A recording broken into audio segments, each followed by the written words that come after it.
drug operation operating out of his apartment. And when authorities asked to search his apartment, Jason, he was very cooperative because, frankly, he was not the suspect that they were looking for. Police were there looking for someone else entirely, but that changed when they got a look at how Jason listed his own phone number in his own cell phone because it read Jason Pache, drug dealer. And then cops found cocaine and a gun on him. Jason was arrested. Come on. There's an article on The Guardian asking the important question, and it's literally, quote, does my vagina really need a facial? It depends who you are, Whoa. and you know that. Whoa, if facial. you think it does, then yes. Down? like you're like a spa treatment, Miles. Oh, well, sure. Oh, They could- everything whatever, could use whatever, spa whatever treatment. she wants. Wouldn't that be a vaginal? Yeah, I'm down. I'm here to help. Hello. I'm You said you want? Down. I'm here. Oh, Lordy, I'll just get Door to into it. door. Hello. Hi, ma'am. I'm a salesman. What are you selling? Facial you know, man. You know. Vaginal facials. Take my car. You seem to be glowing. Well, I was next door. Before I came here. Give me about 5 minutes. I'll be right with you. No, I'm saying I can do it at 3:30. Give it a look at you. Yeah, I got this technique down. You want the speed round or do you want the Should I relaxing finish spa with treatment? the swirl and the slap? Therefore, can I get Coach Ted to give her the best advice to this phenomenal phenom to keep up the great work and enjoy her birthday? Also, all of you guys talking all over each other about hoops. Thanks a bunch. That from Uncle Pete and Andy Barb in Port Orchard. First of all, won't shock you. I've been schooled before by a 12-year-old girl. Oh, she's great. She's like a senior in high school. She dominates. All right. You're that good at hoops. We got to concentrate on that, all right? Let's make sure we play tough defense, get that ball in the low post. Don't be afraid to dish it back out. Also, though, as we get older, we get into high school, we got to keep those grades up. We want to play in college, right? Part of it is NIL money, whatever. Still got to at least get through the clearinghouse and be eligible. Other than that, pick the school you want to go to, kid.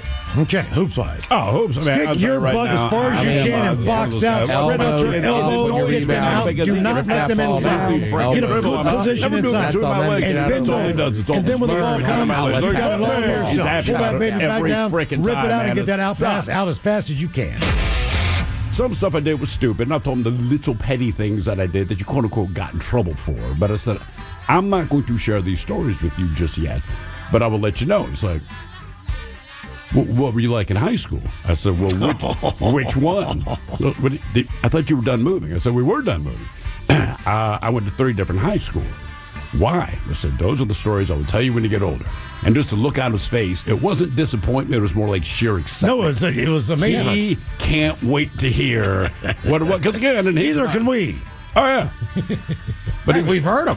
You have heard them. You are adults. It is fine. But he was just asking me this crap last night. I'm like, man, look, seriously, you don't need to know. That's why I was curious to know if he had even an inkling that his dad was up to no good, especially with getting booted out of school. Because, like, that was my M.O., man.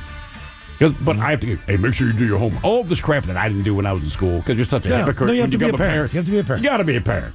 You know, but when they ask you, were you good at math? I was great. Look, man, yeah. Even when I coached, right? Yeah. Like, I remember a couple kids, and I was only a few years older than them, being like, like, Coach Smith, I heard you didn't get the best grades. You went to summer school. I said, I did, and it sucked. You don't want to go to summer school. Don't do that. Do your damn homework. There you go. Well, the gondolas typically are enclosed. On the ski lift? The gondola. There's a gondola. Gondola. And there is Is a it ski an lift. actual gondola or is it the ski lift? It's a gondola. All right. So, but they're stuck. They have to be rescued out by rope. Well, because everyone smokes weed on them. The gondola. Dude, if you're by yourself, you smoke weed in it. That's what they call a gondola. You haven't heard that? No, in between the mountains and Whistler, there is a gondola. Now, it is huge. But of this instance, the day I was on it, it was just me and my wife. Yeah. Well, instead of just, pulling over and smoking up there, it's the gondola. Yeah. That's pretty well known. So we get to the other side. You never heard that, Mike? No. I've done it with people. I didn't even know them. They were just like, Gondola time. I mean, it's just, you're skiing, we're up here. It's just kind of understood. Yeah, you know? it's a gondola. awesome. It is. but I don't know that you need to do it. You don't have to do it every time. And like the people check. They're like, you guys cool? You're We're cool, like, yeah.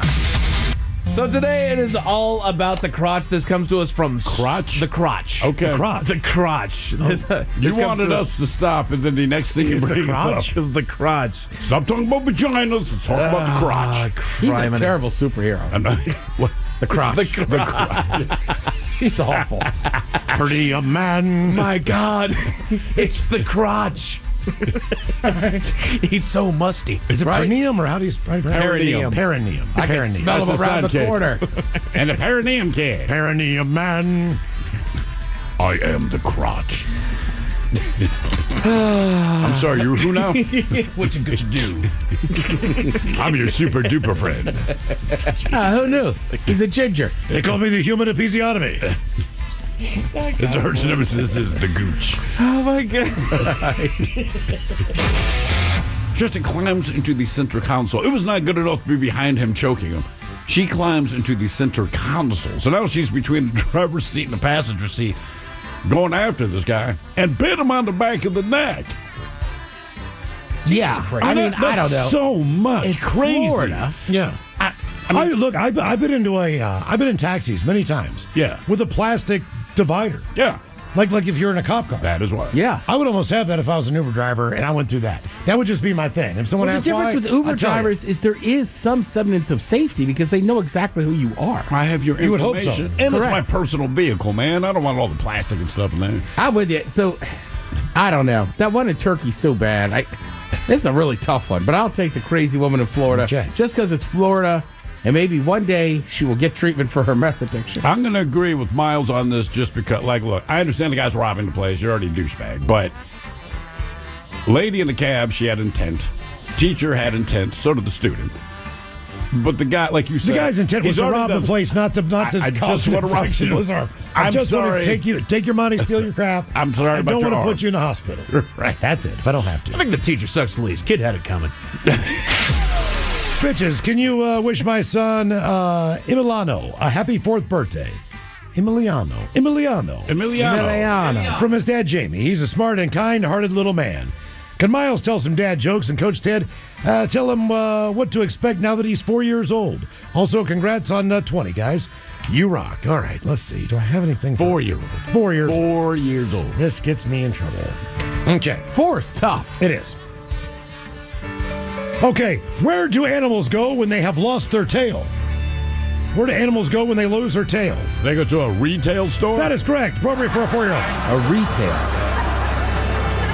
I woke up in the middle of the night cooking stir fry. Apparently, I'm a sleepwalker. Walker, yeah. Sleepwalker. Get it? Dude, I was in Cape Town when I was visiting my daughter. We took a lift up. I just looked at my daughter and went, Gondola. And she's like, I wish. But it was packed. I mean, I know a couple other one's people different. laughed. I wouldn't do that, I know bro. it's not a ski slope. It's just it's Correct. Flat The top ski mountain. slope has different rules, whereas Well, there's not a ton of them. Right. People who ski have a different mindset than tourists going up the top of the mountain. Right. So you got to be careful when you do it. So you're just hotboxing the gondola? Still a gondola. Yeah. Yeah, but you gondola Yeah, it. I mean, and then when you get out, everyone just kind of looks and just like, because they're getting on to go back the other way. Yeah. They know. So it just turns around. So it just reeks. slowly turns around. You get off. Oh, my And God. it goes around, and those people on the other side get on. Plus, ski people that work at resorts, I have a lot of friends that do it. They're pretty loose on stuff. They're real loose. I mean, I've been in a gondola before, and my buddy, he's a bigger man, right? He's probably like 350. Yeah. And he was scared. And the girl running it is just like, scared, big boy? And like kind of bouncing around like she was. And I mean, she just gave it to him the entire ride up this mountain, like, because it was summertime. We were just Yeah. going up to the restaurant. And she basically was just like, oh, don't be so scared. Scared big boy. Gondola, yes. And now, the men's room legacy continues. Unfortunately, what you're about to hear is real. The members of this radio program are simply not that bright, or what some people would call educated. They are merely stupid. They're not trying to offend anyone on purpose. And all have played doctors on TV. You have been warned and are cordially invited to join the party. This is the men's room. Forget it, man, and get with the countdown. Get with the countdown. Shake this square world and blast off for Kicksville. the trippers, the grasshoppers, the hip ones, all gathered in secrecy and flying high as a kite. This is the men's room with Miles and Thrill. You know what they say, shake your radio more than 3 times, and you're playing with it. You're listening to the men's room. And away we go. Welcome to the 20th anniversary season, episode number 4,395. Along with Steve the Thrill Hill, the Ted Smith, and Mike Hawk. And you are the men's room. On tap today, once again, we play Big Dummy. Ted's Meat and Potatoes has canned foods that nobody eats anymore. But guess what? We will today. Yay. We will play Profile This, plus headlines, a men's room shot of the day, fun listener emails, and everyone's favorite, TV Time with Ted. Click, clack. Getting drunk. All right, here we go. A bear walks into a New Jersey Dollar Tree and bites a woman on the butt. Meanwhile, a man at Universal Epic Universe in Orlando sees his lifespan get cut. Kid in Canada saves a baby beaver's life. A police officer saves a possum, and yes, you'd make her your wife. And a teen nearly dies after doing the Benadryl challenge. That is all coming on today's very special episode of The Men's Room. And now, here's the question. Hola, bitches. Good day to you and yours. All right, today is the day that we play Big Dummy, the game show that rewards you for your stunning ignorance. And here's how it works. You call us. Come on, man. Told you, man. Talk faster. People on YouTube see you screwing up, bro. I don't care what the people on YouTube I'm see, just letting man. you know. I'm just letting you know. Are they some higher class than me? Yes. But here's how it works. We will spin the category wheel. I heard, dude. Then we'll ask you a question from that category. But here's where Big Dummy separates itself from your average, more reputable game show. We will continue to ask you questions until you get one right. Because, as always, we want you to leave here smarter than you showed up. Now, so far this year, our biggest dummy and returning champion is the lovely and talented Danny, who thought a lion's pride was a group of gay felines and found a way to answer 11 consecutive questions wrong. Can you do better? Of course you can. Everyone else has. So give us a call, and off we go on Big Dummy. Brought to you by our friends at Advanced Hair Restoration. To be a contestant and play Big Dummy, call 206-803-ROCK. Like the Men's Room on Facebook, follow us on X and Instagram at Men's Room Live. Send your emails to the Men's Room at KISW.com. And now watch the show live on YouTube at KISW Rock. The Rock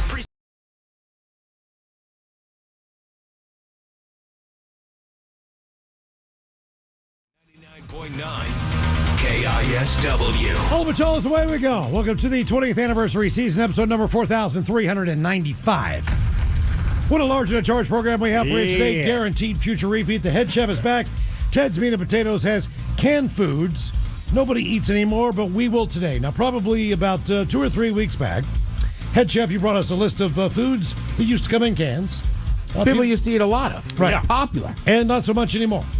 Now, I mean, technology's changed and this and that. You don't need to eat as many things out of cans. But we were lucky enough to find Were we lucky? 5 enough of the items. Yeah. We have tried some of these items that are on the list before. We did this probably 10 years ago.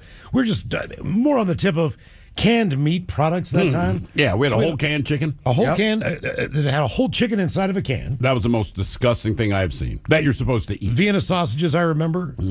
Ham spread. That's not bad. It wasn't the worst in the world. But There's right, and like we said, like canned tuna, I feel like most people still eat. Sure. I mean, Once in a while, I've been known to use a can of crab meat for just like a crab dip. how's that? absolutely. It's fine. It's fine for crab dip. Okay, all right. You know what I mean? You don't have to spend a ton of, but generally, like, you just don't need a ton of canned meat. But that's not what we have today. No, we have a variety of things. We have, but the worst one, I mean, if brains are meat, we have tamales in a can. I don't think they'll those- be good, but I think they'll be the best of what we've got. I think those canned tamales would be the equivalent of like a ravioli out of a can. Okay. All right. So it is all. Some of this stuff is kind of regional. So I think the first thing we're going to try, Chef, Regional? is the like canned bread. Canned brown bread is big in the Northeast Correct. for whatever reason. I Did don't- you not eat it when you were a kid? No. No, I remember we ate it a bunch. Really? canned bread. Yeah. We just bought ours on a loaf. No. No. It sounds really poor, but yeah, canned bread, and then Wonder Store had an outlet. What do you do with it? When we take it out of the can, does it grow? No, it's that loaf. It's the loaf. The can is the loaf? Yeah, think of it like Cranberry sauce or something. Huh.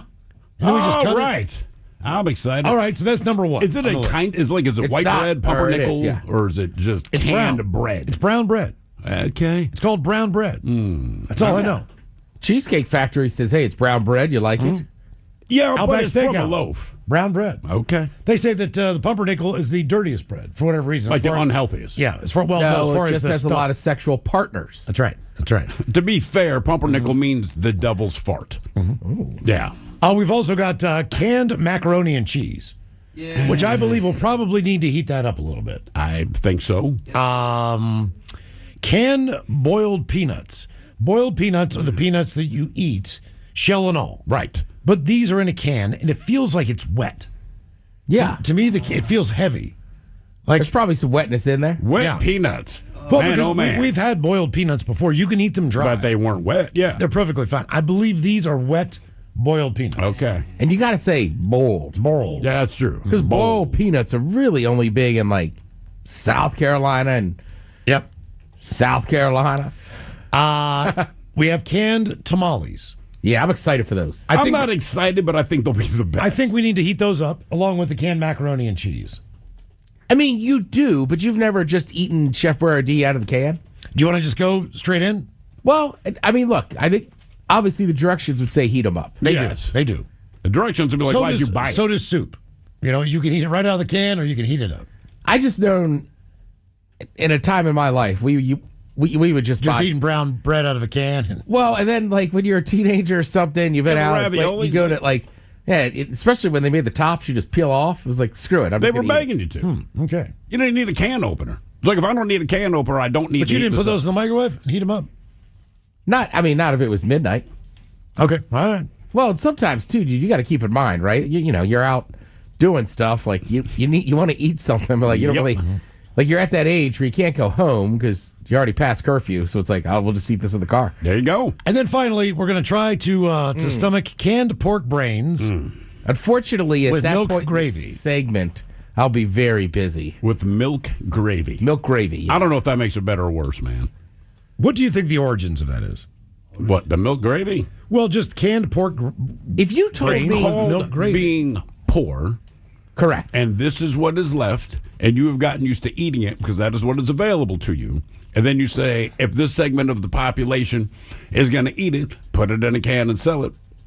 You probably made milk gravy to cover up the taste. I mean, Just put it all milk gravy together. to me doesn't sound God. awful. No, it doesn't. But when you have It pork says brains, it offers a unique taste of a vintage canned meat, a rich source of protein and cholesterol, I believe that. with a mild flavor and custard-like creamy texture.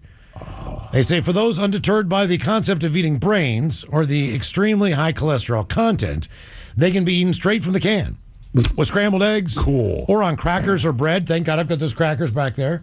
I'll bring those in for the canned brains. We'll put it Yeah. on a cracker and eat that bad boy. Just for the record, Miles bought these crackers because he said he had made a salmon dip. Yes, that's correct. That is very good. I've had it before. He never served us said salmon dip. no, we'll get the crackers. We'll have the salmon. Right. And now we get to eat brains on it. That's- Again, though, chef's going to be super busy, so I might have to skip Canned that brains. one. Now, Come on, chef. It's like a catering, man. You got to taste test each. I've thing. already vomited once during the show this week. I don't want to do it again. right. Come on, go for two. Well, obviously, if you're listening to this on the radio, it's going to sound awful. If you want to see the expression on it, check out our YouTube page there at KISW Rock. You will see us eat this live on the air. If you would like to volunteer and take my place during that segment, let me know. Yeah, come on in. No big deal. Yeah. By the way, when you get to our page, if you happen to check out the show on YouTube, do us a favor. Hit the like button there. Smash the like burger, whatever you want to call it. Smash the like burger. Come on, Smash man. the like burger. Anybody can have a like button. We have a like burger. Also, you can subscribe to the channel. So do that as well. It's KISW Rock, ROCK. All right, what else we got for you today? Oh, the game is Big Dummy. It's an easy game to play. You're either playing for Team Sober or Team Not Sober, and so far our biggest dummy has been Danny. It took Danny 11 questions to get one right. And as we do when we play Big Dummy, we like to do a little men's room poll. Now, the last time we did the poll, we had chores that you would never have to do again, but this stuff would get done. Yeah. And your choices were take out the trash on trash day, you would never have to vacuum again, or fold laundry, or make a bed. So, as the poll, we put it up there for you. If you follow us on X and Men's Room Live, here are the results from last week's poll.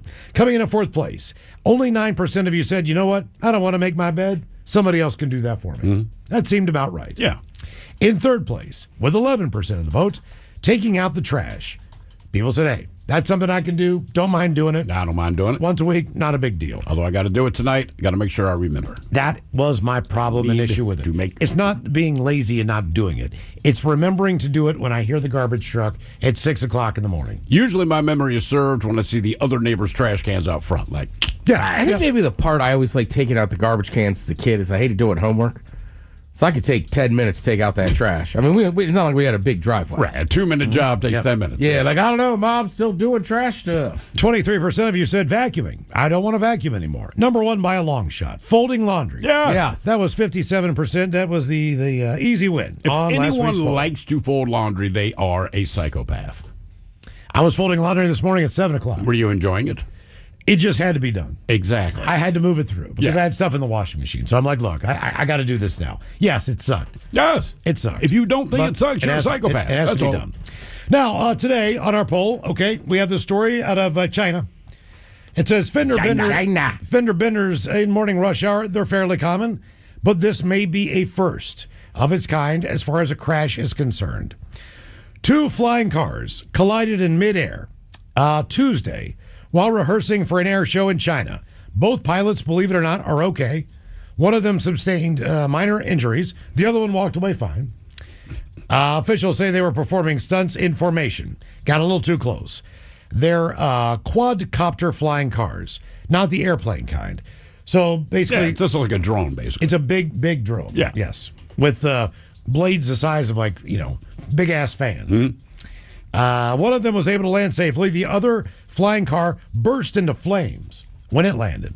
Now, several news outlets are calling it the first flying car crash ever, or at least the first where 2 of them crashed into each other. Sure. Now, there's all kinds of crazy stuff out there that you can't even believe exists. You think it's science fiction? It is not. Probably 2 months ago, I saw this video, and if you're a Star Wars fan, you remember the movie Return of the Jedi, the third one initially. With the Ewoks. As they're flying through the trees, stormtroopers and Luke Skywalker, they're on basically motorcycles in the sky. Yeah. They have those now. Oh, yeah. Which is cool, man. It is. It's amazing to watch these videos. They do have flying cars. They have a lot of different things. So today we're going to kind of look into the future. The future. And one of these things that you can own. And the first one that you can own is, in fact, a flying car. And there's 2 or 3 different types of cars that you can actually get. One is made by Aeromobile. And basically their flying car is more of a transformer style car. Yeah. So it looks kind of futuristic, obviously, a futuristic van, so to speak, when it's just driving normally. But then it expands out, and it is, in fact, a flying car. Yep. And you could buy these now. I don't know if you would need to get a pilot's license. I don't know how this works out. I don't know, because I don't know how high they Right. get off the ground. Airspace, all those things come into play. Sure. You would have to know where you can go, where you can't go. Someone said a couple weeks ago, I wouldn't fly a Cessna over an open body of water. And we find out that's perfectly normal. Yeah. I did it a month ago. People do it all the time. Yes, I you didn't have fly a it. glowing I response was to in it. it. Yeah. Well, I flew it back. I'd do it again. So- Scared the hell out of me, but Yes. I would do it again. This thing, so remember how long it used to take to take a convertible top down? Mm-hmm. Probably 3 to 5 minutes. Right. Or if it's electric, it just goes back. This thing transforms, one of them, from a car to an aircraft in under 3 minutes. Yeah, which is very cool. I'm already taking a flying car. Hands Okay. down. All Whatever else you offer, I'm taking a flying car. So here are my questions. Where do you take off? In other words, if I'm on I-5 and I get enough room, can I take off? I would. What if there's a power line going over the top and I can't see it? Well, then you're in trouble. I mean, that's all. Yeah. I mean, that's so it. Right? You got to know all those different subtleties about where you are and what you can do. But I mean, if you're headed down I-5 and you're at a flat spot and you know there's going to be traffic over JBLM, Yep. you know it's going to be jammed in Portland. You know all these different things. You could Marysville. Sure. I don't know that I'd want to fly next to JBLM. I think that would end in tragedy. But anywhere else, yeah. I mean, you could fly over a toll bridge. There's a lot of things that you could do to get out of a situation if you had a flying car. So flying car is option number 1. Option number 2 is a jetpack. And when I mean a jetpack, I mean a jetpack. Yeah, strap it on your back and jet. And you fly. And it's a pretty cool thing. One thing I know about a couple of these companies, you do have to go and take their training course. I think that's a good idea. I do too. I think that's a very good idea. This one brand has blasters that are kind of on fire. Yeah, it looks like Iron Man. And you're holding on with each arm. So basically, you just need to learn balance. You need to learn how to control direction and thrust. And once you learn that, and I watched a couple of videos on it, it's pretty fascinating as far as how high you can go. They do try to limit you to how high you can go. Yeah. Wind plays a factor, a number of other things. Your weight plays a factor. So all these things come into learning how to fly. But once you do, you strap them on, and you are off. I would say for people my age, think about the movie The Rocketeer. Mm-hmm. And believe it or not, there's 2 or 3 companies that do that as well. Yeah. They're just different and not kinds. the water one. You're talking about a jetpack I can take wherever. Jetpack, yeah. Just a You are jetpack, flying. not the ones that have the hoses in the water. All right. Those are pretty cool too. Then the third option is you could have a submersible. Mm-hmm. Now I know what you're thinking. We've heard of tragedies in these things before, and just like anything else, it's going to be trial and error. There's been tragedies in space and everything else. There are companies that do make these. There's a reason they did go down to the Titanic. Right. There's a reason that, Well, they followed safety protocols. That is the difference. Ocean exploration is completely possible. And there are, believe it or not, subs that you can buy right now. There's a company out there called Triton Submarines. They've probably got, 15 different models of subs, 2-seaters, 3-seaters. Some that only go down 200 meters. Some go 500 meters down into the water. I think 1,000 is that's the Mac Daddy sub. Okay. But if you want to explore the water, you could have one of those. Yep. And finally, we have the robot humanoid. Now, for the low price of, I want to say, $21,000. Jesus. $21,600. You can get the Unitree G1 robotic humanoid. And it comes, believe it or not, right out of the box, and it's ready to rock. What would you do with this thing? I'm not sure. But they say it's ready to perform straight out of the box. With a pre-configured operating system and an intuitive control interface, the Unitree G1 standard is optimized for immediate use. Whether you're exploring robotics for fun or using it to demonstrate scenarios or do chores around the house. Oh, nice. You can fold the laundry. Right. You could fold the laundry. It can put your dishes away. And make the bed. And vacuum the floor. Vacuum the floor and cut your grass. But in theory, could it walk your dog? It could walk your dog. I don't think your dog would like it much. Would it pick up the poop? I don't know. I guess if you program it to. Right? I'm assuming if it could do all these other if it could put dishes in a dishwasher, it can pick up a turd. Okay. So out of the 4, flying car, jetpack, submersible, or robot humanoid. You guys have any thoughts on what you would take? Flying car, without a doubt. Flying car. Yeah. I'm torn between the humanoid and the jetpack. What would you do with the robot, though? This is what I was thinking. What would you do with that humanoid robot? It would just do chores. Do you trust it to do chores at this stage in this stage of its development? I do. Okay. Because the chores are pretty basic. Like what chores? Like we're talking sweeping, vacuuming, wiping down stuff like Mainly, that. mainly, you just got to do laundry and do the dishes. Okay. And then on the Grab beers on Sunday. Can a robot separate the Thank darks you. from the lights? I don't mind changing a light bulb. No, the darks from the lights, the laundry that you're having to do. He washes it on cold. Oh, good now. Good call, Ted. Is he putting in the right amount of bleach? You program Who's it. putting bleach in their stuff? Is he hitting the right spin cycle? There's a lot of things that go into laundry, Ted. Why don't you worry about your robot, bro? Fair call. Gee, worry about your robot. You're just haphazardly throwing all the clothes into the damn Hey, washing when you're machine. watching a Seahawks game and you need a fresh bevy, he's on it. Right. See, right? there you go. He's already back Robot. there. What Catch me a if beer. he becomes a football fan too? Can you grab me a beer? Hey, what if No. what if you could program it to cook? Put something in the crock pot. You got 4 or 5 things. All you need to do is put them in the crock pot, and or you could put them in the crock pot. I don't and know if set a I want to timer. teach him to cook, because then it'd be one of those things where it's like, get out of the kitchen, robot. You do the dishes. I do the cooking. He can do both. Android, what do you think of this play? Big third down here. Have to make this. Right. I'm not sure they talk. I don't know if they do or not. I'm sure they have some that do. I'm sure you get Yeah, it. if my robot starts talking analytics, I'm kicking him out of the house. Oh, God. So our men's poll, you're going to own one. Will it be a flying car, a jetpack, a submersible, or a robot humanoid? We'll take a quick break, come back, and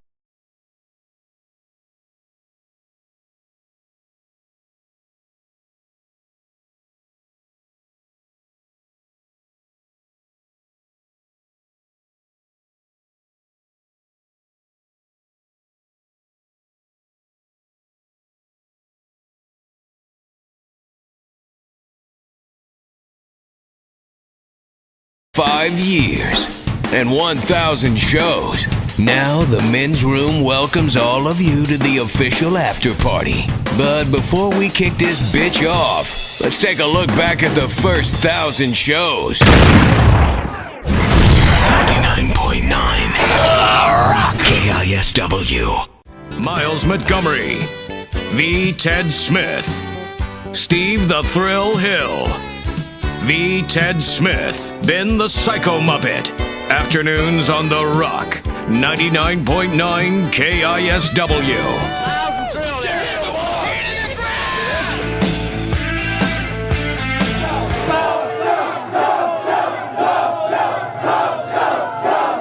The winner is... Are you kidding me? I won the whole damn thing, baby!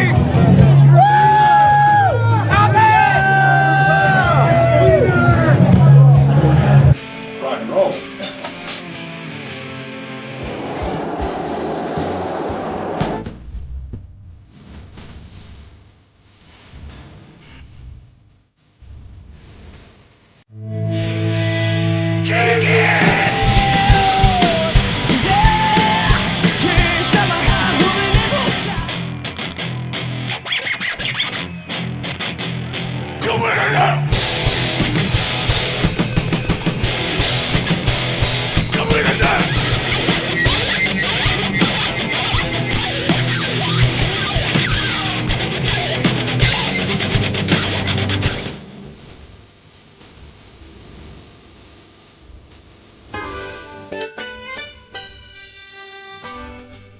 Good morning. It's Ben the Psycho Muppet and Miles Montgomery from the Mincher. We're filling in. It's Ted's Excellent Adventure number 3. Only there's no Ted. Yeah, we gotta go find him, I guess. So we're gonna do one of those things. So it's an excellent adventure to find Ted for his excellent adventure. All right, we're on our way to Seafair here, and still no sign of Ted. Well, he's not going to show up while we're in the limo. That's a good point. But I think if we crack some Miller Lights, he'll hear like the beck and call. It'll be like Ted's mating call. And he'll go, Miller Light. It'll be like the bat signal. First I was excited about the limo. Then I was excited about the Miller Light. Now, golf carts. My day is made. Tassels in my face. We love drinking. We got our own goddamn beer, so thank you. This is going to be awesome.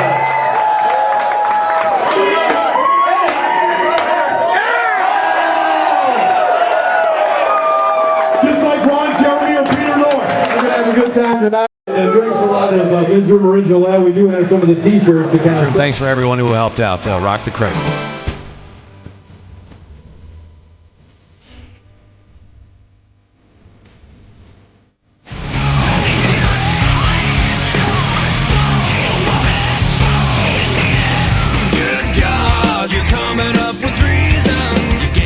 Your dreams alone. What holiday hangover balls remind you to drink responsibly. Yup. I don't even know how I'm gonna get home. The Rock of Seattle.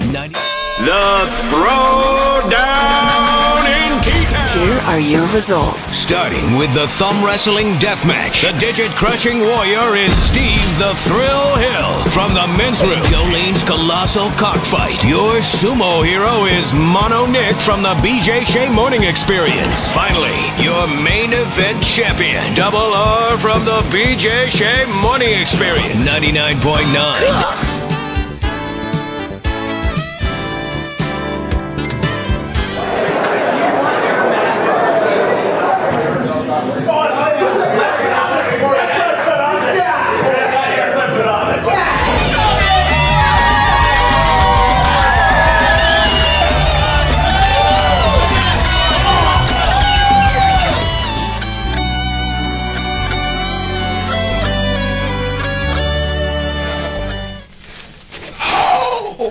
Dance, bacon, dance. Yeah.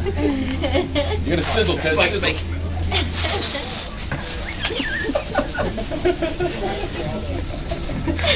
Bacon. You know you love me. 5 seconds. That's sour.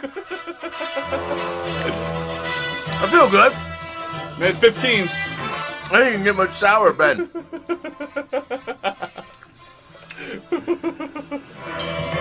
Another victory! Down the hola, bitchola. Asses. Oh, Thrill's dripping down his shirt too. Ted's still working. That might have been the worst thing I've ever done in my life. Could somebody just go over there and press the button, please? Anything? Yeah? How bad? Is it building? Is it getting worse? How and bad worse? is it? Ted is saying yes. So it just gets worse and worse. It does. Oh, good gravy. Damn, isn't that something? For 10, 9, 8, 7, 6, 5. You gotta swallow it. 4, 3, 2, 1.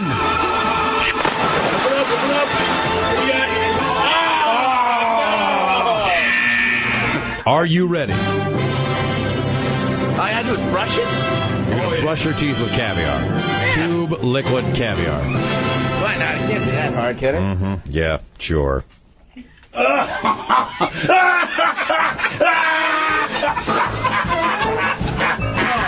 Now that is gangsta. I think he hates it. And 1.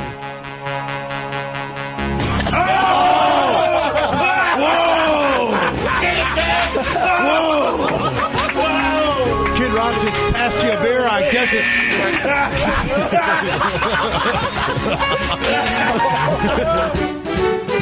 Unfortunately, what you're about to hear is real. The members of this program are not that bright, or what some people would call educated. They are merely stupid. They're not trying to offend anyone on purpose, and all have played doctors on TV.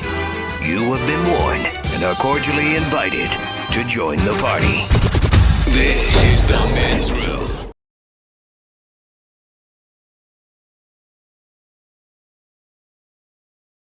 99.9 KISW.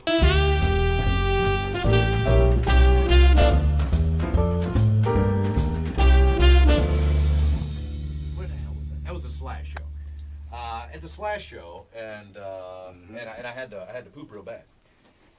So I go upstairs. Is this going to take long? No, poop was short. It was a short poop. I said hello to Slash. I walked downstairs. And What up, Slash? Love to talk. Got to poop. This was as a fan, this is a goddamn bizarre experience. So give me a break here. So I walked downstairs, and there, at the bar, talking to Ryan Castle, a member of Alice in Chains, I'll just say. Jerry Cantrell's there. So I'm like, holy Christ, man! I just said hi to Slash, and I took a poop, and now I walk downstairs, and there's Jerry Cantrell. This is the mighty 99.9 KISW and KISW HD1 Seattle. Always live on the free Odyssey app. Text the guys at 206-803-ROCK from the Pinky's Plumbing Studio. You're in the men's room. Game is Big Dummy 206-803-ROCK. Steve, who is our first contestant, ready to play the big game? No idea, Miles, but he says his name is Austin. Hello, Austin. Welcome to the men's room. Hello. How are you guys doing? Hola. Austin Young, team sober, team not sober. Sober. No one ever sounds happy when they're sober. All right. Just saying. Okay, Austin. Men's room poll, you're going to own one. Taking the flying car, the jetpack, submersible, or the robot humanoid? Submersible. Submersible. Ocean I find very interesting. I would definitely like to explore that. I think the ocean is exceptionally interesting. I have no interest in being in it. At least not under it. You know what I'm saying? I don't know. It just freaks me out, dude. Yeah. I'm with you. That seems like the most dangerous one. I feel, look, if you put me like in a naval submarine, that'd be okay because you're not looking out of a window. I just feel like in a submersible, it's just like one giant window. I'm looking around and everything's freaking me out. Right. I did it in Hawaii, and I thought it was going to be terrifying, and it was, but also it was a good experience. I would do that again. What about, like, the sound? So you go in the sound, but then there's a pod of orcas. Yeah. And they're looking at you going, what is this? Did they attack your submarine? I think if you're in Spain, I bet you they do. Correct. Because they've learned to do it, and they have fun doing it. Here, I think it'd be fascinating. But again, since I'm never going to do it. What's that? He might hump you like the other caller from the other day, you know? Oh, I saying the whales would hump the submarines. I think that'd be even worse. Like, I don't want to see this.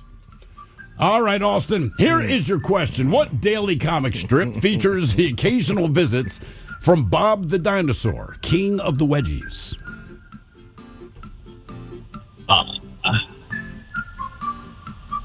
He can wedgie you. What was that? Captain Underpants? That'd be Dilbert. Dilbert, visited by Bob the Dinosaur, king of the wedges. All right. All right, Austin. Miles is going to help you with this because he can't help himself. How many states begin with the letter C? C.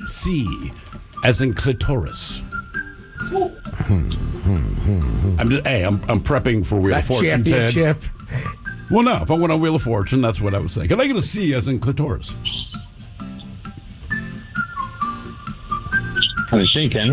I mean, you said states, right? Yes, States. Yeah, states.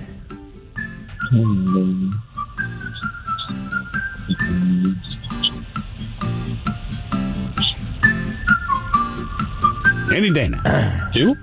Oh. What did you come up with, Miles? I came up with 2 as well. What did you come up with? Because Mike and Ted got the correct Connecticut answer. and Colorado. And California. Yep. Shoot. Fourth largest biggest economy one in the world. In the world, wow. And it's right states down the down, road, Granny. man. Lee. And you make fun of them all the time. I know, California. I know. All right. Wow. Damn. Look out. But you got Connecticut. Yes, I did. Way to grab them.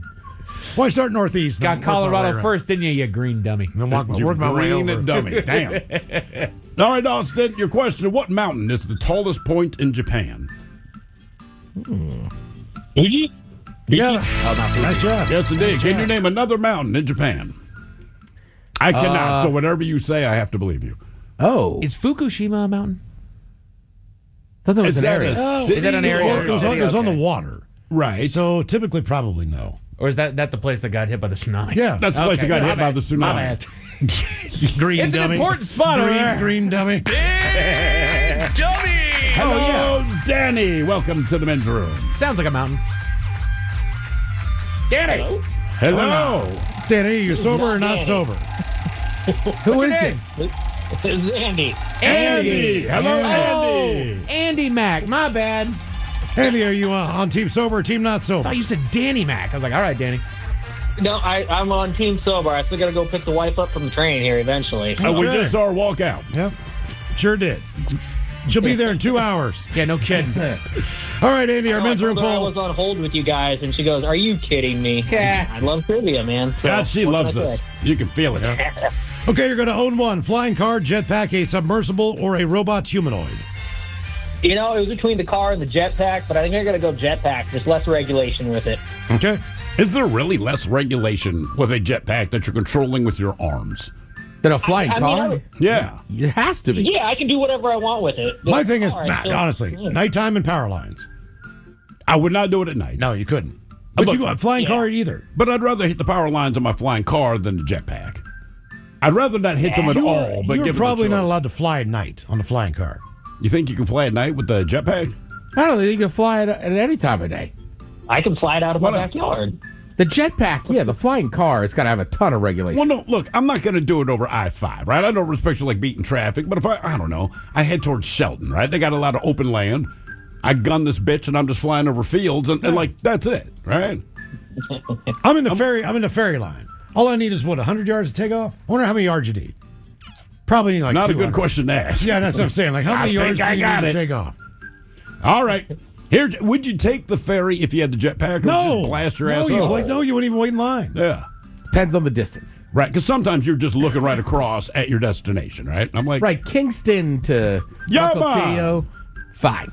you jetpack it. Okay. The Vashon, Tacoma to Vashon, easy. Would you jetpack drunk? I would like to say no, but eventually, yeah. I'm going to say you will. You will get drunk and you will do that. All right. Yeah. Here is your question. What is the NATO phonetic alphabet word for the letter P, as in penis? I'm still working on my Wheel of Fortune. I'm going to guess it's not penis. It is not penis. Is it close to penis? It is not close to Okay. penis. What is close to penis? Oh, Peter. Testicles? It is not penis. Peter. Come on now. I don't know. I know S. I know a lot of them, but I don't know that one. Is so it a I don't know. network? It is not a network. Any guesses? Penix. Panic's nice. No. Paul. I'll give you a hint. Smurf. Papa. Papa. Damn it. Yeah. Yep. That old Papa Smurf, a walking clue. personal business for the state of Washington. Andy here couldn't be more dead wrong. About what? Said he went to the fair and scones are overrated. I know. Yes, he did. The hell, Andy. They're so bad. Bad is the wrong word. You can go overrated. Don't go bad on me, man. That Pillsbury fresh out of the oven that you make at home with your own jam, way better. You know what? Have all you want. Ted honestly looks like he wants to kill you. Yeah. All right, your question. Well, the Fisher family thanks you. A director... Got a dozen here, so... All right, your question. A director named King Vidor, that's his name, King Vidor. He directed the black and white scenes of what classic movie? Black and white scene. The Godfather. Think black and white scenes. Wizard of Oz. Wizard of Oz. Yeah. And by the way, Victor Fleming directed the color scenes. I don't know why they had two different guys to direct. Like, you do the black and white, you do the color. One was really good at black and white scenes. There you go. He's the pro. All right, your question. How many crew members died in the Space Shuttle Challenger when it exploded in 1986? Was that 7? It was. There you go. God, man, that was such a weird thing because I was cutting school that day, all right? And me and my buddy were at his place because his parents aren't home, and we're watching Price is Right. And it got to the showcase showdown. We seen some random dude and a really hot chick. So naturally, we're like, man, we hope this hot chick wins. And I want to say it was CBS, so that we're coming in with the special report. And at that time, we're old enough that we don't care. So we turn away, and I feel like I hear Dan Rather, because we're talking about the space shuttle, and at that point, they're launching all the time. And I was like, man, did he just say this thing exploded? So then we're watching the footage, and it's all this tragedy and all this stuff. So I get home, and my parents are like, hey, man, did you hear about the space shuttle? I'm like, I did. That is awful. And it's, we saw it, and we just watched the thing over and over. We're going on about it, and my father's like, wait a minute. How did you watch it over and over at school? So like, we had a TV I was going to say, in the classroom. We only had one TV, and they brought 3 classes in. So we could all watch it. Because that's the one with the teacher, right? There's a teacher on board. Yeah. So the idea is, we didn't watch all the shuttle launches, but because the teacher was on board, there. so they brought it in. And everybody just walked out like, oh, no. Oh, dude, that was... you just saw it. And it was like, yeah. Well, I'll go back to class. Don't worry about it. Game over. It's all good. And I told you, man, the crazy thing about that was, the only reason I went with the teacher was because originally, think about how effed up this would have been had it come to pass. They wanted to put Big Bird's big ass in the challenge to get kids excited about the space program. Obviously, the space shuttle is not built to accommodate a 7-foot-tall freaking connector. So they said, we'll take a teacher. If that thing blew up with Big Bird inside of it, you want to talk about kids being devastated. Yeah. Very funny to me, but they would have been devastated. Game is Big Dummy, 206-803-ROCK. Think about Stuffaluffagus. Oh, no. Oh, no. Hello, Rose. Welcome to the letter's O for oh no. Hola, gentlemen. Hola. Rose, are you sober or not sober? Half sober, half not. It's my birthday. Happy birthday, Rose. Very nice. Okay. I don't think that works with the cops. Yeah. Half of the driving, half is sober. Driving, so. Happy Chamuka. All right, Rose, our men's room poll. You're going to own one: flying car, a jetpack, submersible, or a robot humanoid. Robot humanoid, because I need about 36 extra hours in a day to get all my crap done. Not a bad pick. That's where Ted's at. Yep. He only needs 34 extra hours. He's not as needy as you, but Honestly, the robot doing all the work, it probably would get bored. But the robot would get bored, or you would get bored? Yeah. It's not like I have that much laundry or that many dishes. I just hate doing them. Yeah, but that's all you need it for, right? Yeah. You can still just do... You want to do anything other than that? So the robots are doing it. You just have to have a mini farm like me and Karen, Ted. Yeah. I'd program my robot to like this weekend, right? All right. Like he would be a Wisconsin fan because Maryland's playing Wisconsin, and then he'd be a Cougs fan as I'm cheering for the Huskies. All right. See, what I do is I could argue with him. I take care of all my phone calls when I'm folding laundry because I do it in the kitchen. So I put it on speakerphone. If I need to call my brother, my sister, my mom, dad, whatever, just sit there, talk to them, fold the laundry. No offense to my family. Your dirty work miles. That's right. I would not call them. All right, Rose, here is your question. What day is All Saints Day? All Saints Day. I feel like it's close to Easter. But what would your guess be? April 20th. November 1st? Yeah, Ted is correct. It is about as far away from Easter on the calendar as it can be. It's the day after Halloween, right? What does it represent? I don't remember the whole thing, but basically Halloween, you kind of, it's all spooky and all this kind of thing. Then November 1st, there's no more of the spooky, right? Okay. Is that also Dia de Muertos? Is that November 1st or is that Halloween? I think you're right. I think it is Day of the Dead. Right. I'm just stick with that. So you got dead people and saints, Ted. That is right. Well, you got to be dead to be a saint. I thought, didn't they? True. You do have to be dead. You got to right? be passed. Okay. Waiting on mine. You're waiting on your saint. I've already done the 3 miracles. Mm-hmm. Talked to the Pope. What was your first miracle? What was your first miracle that D. Ted Smith pulled off? One time, keeping score in a high school basketball game, I argued a point that was completely wrong and got us an extra point. Okay. In a very close game. Damn, there is one. There is one. Sainthood is waiting for you. I can smell it. You helped the Stags that day. Like, damn right I did, Father. Yeah, you got it. All right, your question. What type of farm animal, since you have a small farm, what type of farm animal is a Chester White? Oh, yeah. Not to be confused with White Chester. That's Chester Rooster. White. Is it a horse? It's a pig. It's a pig. It's a pig. You got any roosters down there on your farm? Absolutely not. It's technically city code. You're not supposed to have them. Oh. There's a lot of things you're not supposed to do. That's code for she does. And you don't need a rooster for chickens to lay eggs. You don't. I just have some friends that have roosters and have had rooster problems. Does anyone like the rooster? Pet Solutions, we... I was going to say, did you get a gig down there? I did. Okay. Oh, that's right, yeah. Yeah. I'll be honest with you. I've been a man lately. All right. Called a rooster. Other stuff. did. Last week I was stirring a crab boil with just a 1x4. Okay. Well, 2x4 would be too thick. Oh, I got you, man. You know, the 21st century is going to Not a have broom really handle cool or stuff anything for you. No, I went to the hardware store, working on my tea. Okay. Okay. Get my tea levels up. Tea levels up. So kill a rooster and stir a pot with the 1x4. We say cull. Cull, right. It's so close to kill, kids. So close. It was, look, it was that rooster's time. It was very quick. Put him in a cone. Okay. Oh, you did? Like a turkey? Yeah. The weird part is grab it you like got to a get him out of traffic the roost to kind of keep him high and tight like a Also, the football, only good- and then walk him over to the The only cone. good reason to have a rooster is for soup. Well, also my friends have land and they let the chickens out. Yeah. So this guy, Joey, Joey the rooster. he never left the coop. All so right. then they had eagles and stuff picking off their heads. I mean, that's why they have the rooster to protect the hens. Yeah, he's like, the job's not for me. I'm not going out there. See, and Ted's such a monster, he was relishing in the rooster's last words.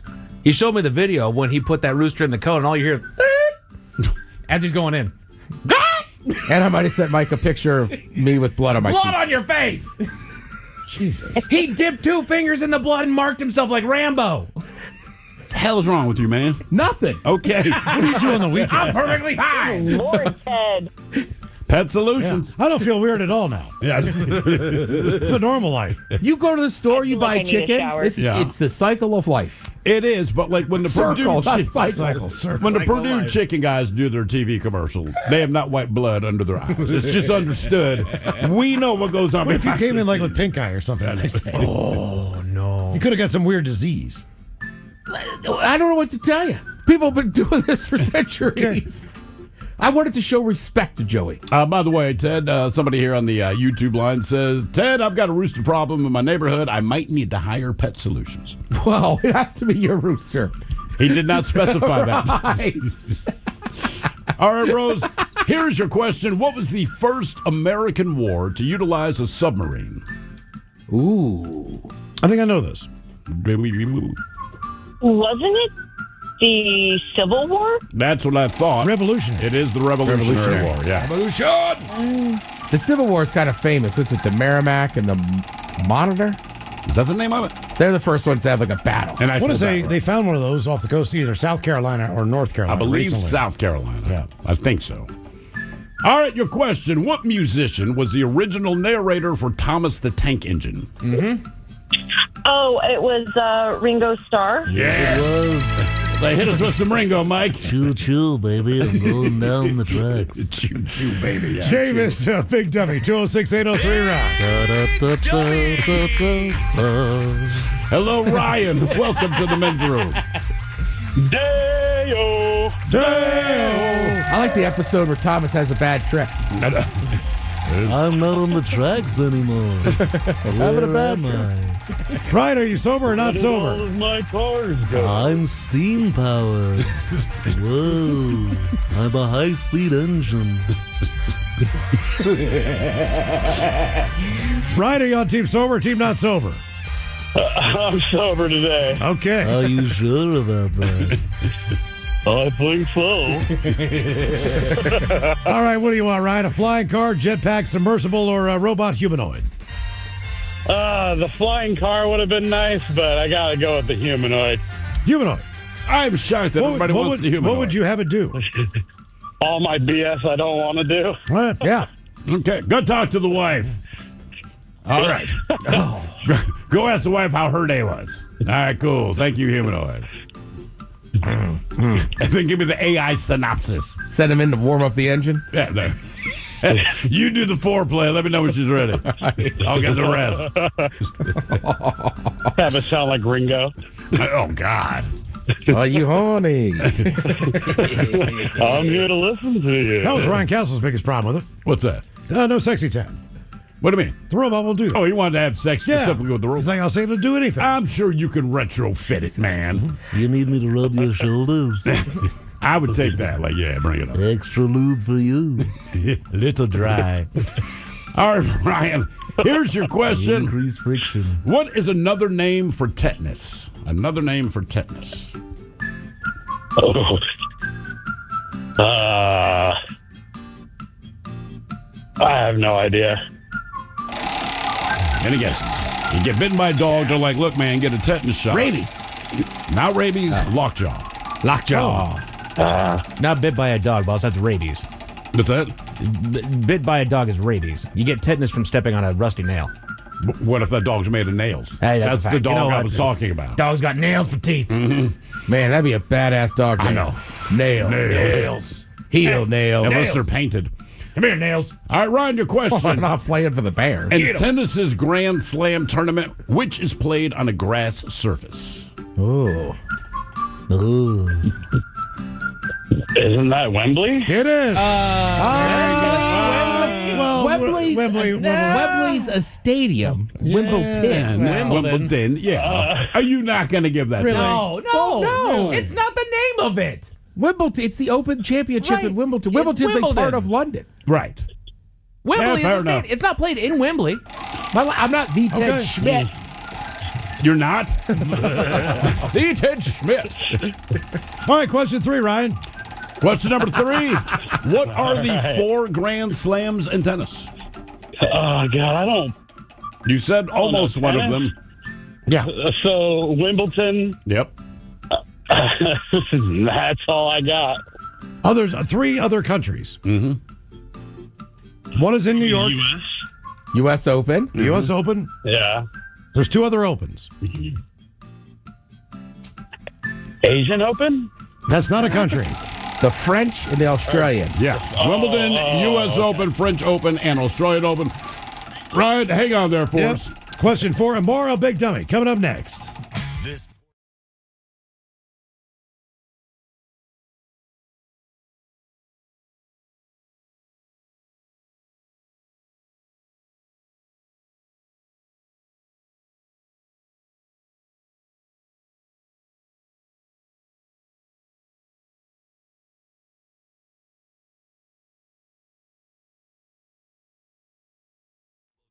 Shenanigans continue. This is the Men's Room with Miles and Thrill. Brand new in the rock shop at KISW.com, the men's room drinking tea. Actually, it's been there before, but at our 20th anniversary party, you voted it back. So it's back at the rock shop now. I'll pick it up at KISW.com. All right, the game is Big Dummy. I believe we still have Ryan on the line playing for Team Sober. Yes, indeed. Ryan, welcome back to the show. Here is what question are we on here? We are on question number 5. Question number 5 for Ryan. Yes, sir. What? Who directed the movie 2001: A Space Odyssey? Oh,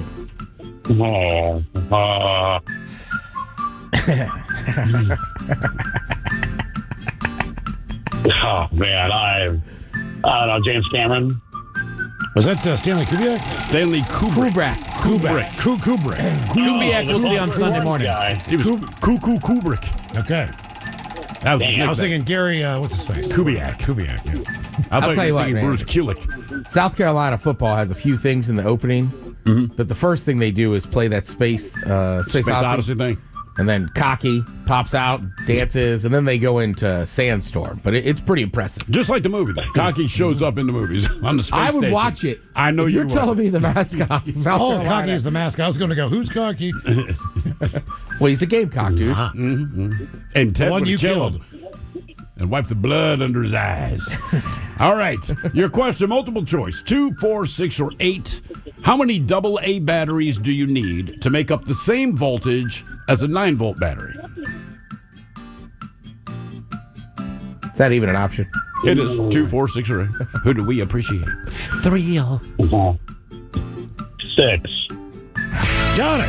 Wow. Yes, Nice indeed. job, Ryan. Knows that, but doesn't know Wembley. Yeah. Game is Big Dummy, 206-803, Ryan. Big Dummy! Hello, Marshall. Welcome to the men's room. Hola. Hola. Marshall, are you sober or not sober? Not sober. You have a day off there, Marshall? I get off work at 1. Oh, good for you. Okay, very cool. Hey, I'm here. And you're already there 2.5 hours later. Okay, you're going to own one. Flying car, jetpack, submersible, or a robot humanoid? I'm going with the flying car to get over Highway 18 twice a day. How long's that commute for you? On a good day, 40 minutes. On a bad day, it could be 2 hours. And how far are you actually traveling? Right. Where along I-18 are you going? I'm in Ravensdale. Oh. You going up towards Snoqualmie? Black Diamond, yeah. Yeah. I go past from North Bend through Snoqualmie to Hobart to way out in the Tules. What are you, a lumberjack? No. That area is always jammed up. I don't care what time of day you're going on there. That whole area just... Oh, even when you're coming down 90. It's awful. Just to get off there. Yeah, no one ever says anything happy about highway. no. Yeah. Oh, it's terrible. No, sometimes it exits back like a Every mile day. on 90. Yeah, that's what I'm saying. I remember passing that on Memorial Day weekend. I was like, Jesus, man. And you picked the worst week. Yeah, that's when you need the flying car, as Marcel said. All right, Marcel, here is your question. And once again, Miles Montgomery is going to help you whether you want the help or not. Okay. What are the 8 states that begin with the letter M? The 8th state that begins with the letter M. That is correct.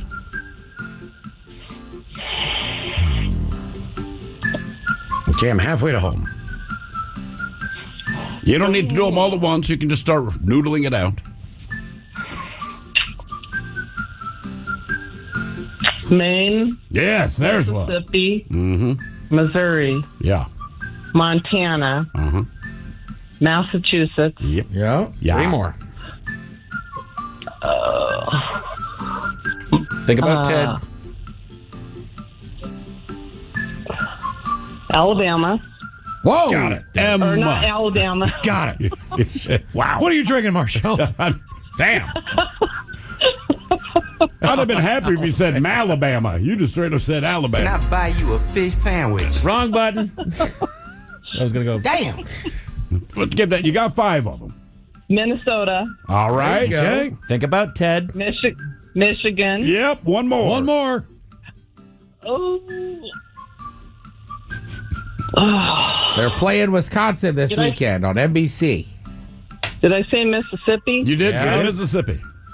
Missouri? This is the You fun. got Missouri. This is the strangest shaped state in the union. No questions asked. Think about Crabs. Ted. Crabs. Where am I from? Maine? Almost there. One more, One more man. guess. Come on. The guys love the Ravens. They're very proud of their flag. Oh. You're going to kick yourself. All right, I know, so the I am. states. You got Michigan, Montana, Mississippi, Massachusetts, Minnesota, Maine, Missouri, and Maryland. Maryland. The state. Oh, my God. Hey, not bad, man. You got 7 out of 8. I know there's also 8 states that start with the letter N, which is not the question, but it's what? New York, New Jersey. New Mexico. North Dakota, North Carolina. Nebraska. Nevada, Nebraska. One more. New Hampshire. New Hampshire. There we go. All right. That was much easier than the M's.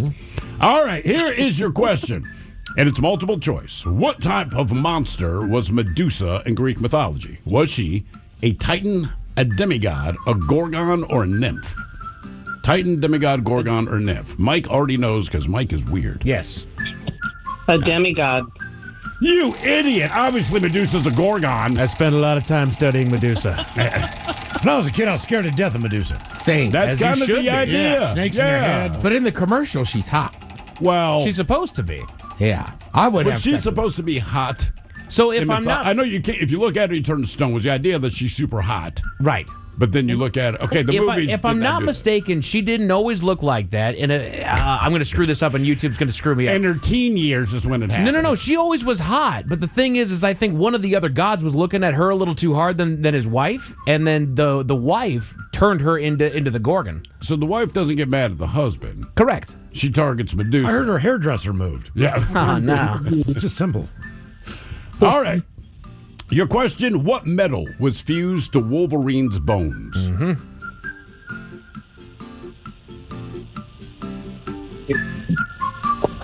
Titanium.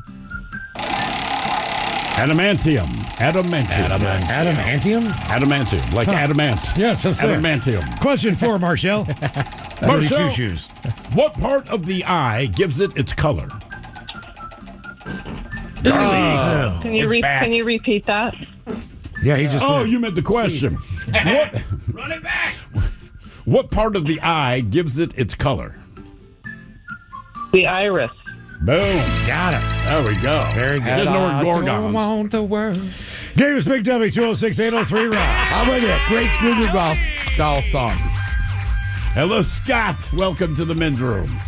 Hola, gentlemen. Hola. Scott, are you sober or not sober? Sober, outfitting the rig for a cross-country trip. All right. How far are you going? All the way across? Yeah, eventually. You're going to a nephew's wedding in Nashville, Tennessee first, so okay. Looking forward to some barbecue. Are you going to keep heading east after Nashville, or are you coming back? I'd like to head east. I've got a half-brother in High Point, North Carolina. What happened to his other half? You will get the best barbecue there. No disrespect to Nashville barbecue. But I'm telling you, North Carolina barbecue is pretty solid. Yeah, it really is. And go get it. I'm looking forward to just pigging out on it when I get there. Well, get yourself a hot dog at Daddy's Dogs. Daddy's Dogs. Yeah. Buddy I know from Nashville? here.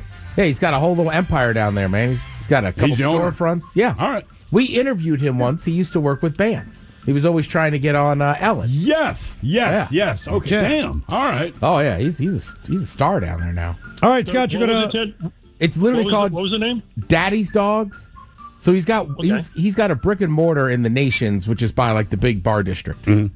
And then he's got stands all over. You'll see him. I mean, you can't miss Big Daddy. It's a dude in yellow. But when you get there, when you walk into Daddy's Dog, ask if they have any up for adoption. Yeah. And tell him Ted Smith sent you. I hope he's working, because his workers won't have any idea what. All right, Scott, you're going to own one on our men's room poll. Flying car, jetpack, submersible, or a robot humanoid?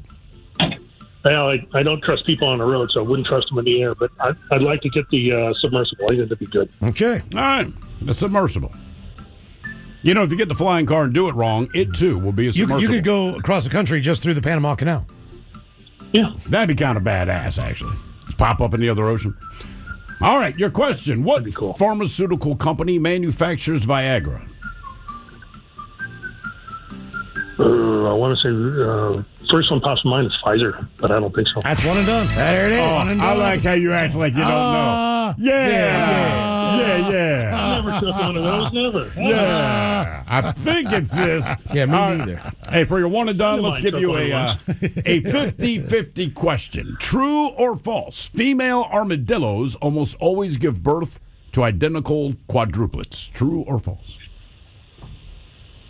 It's weird, so true. It is both of those he's things. on it. Weird and true. Davis Big Dummy, 206-803 Rock. Hello, Jeff. Welcome to the men's room.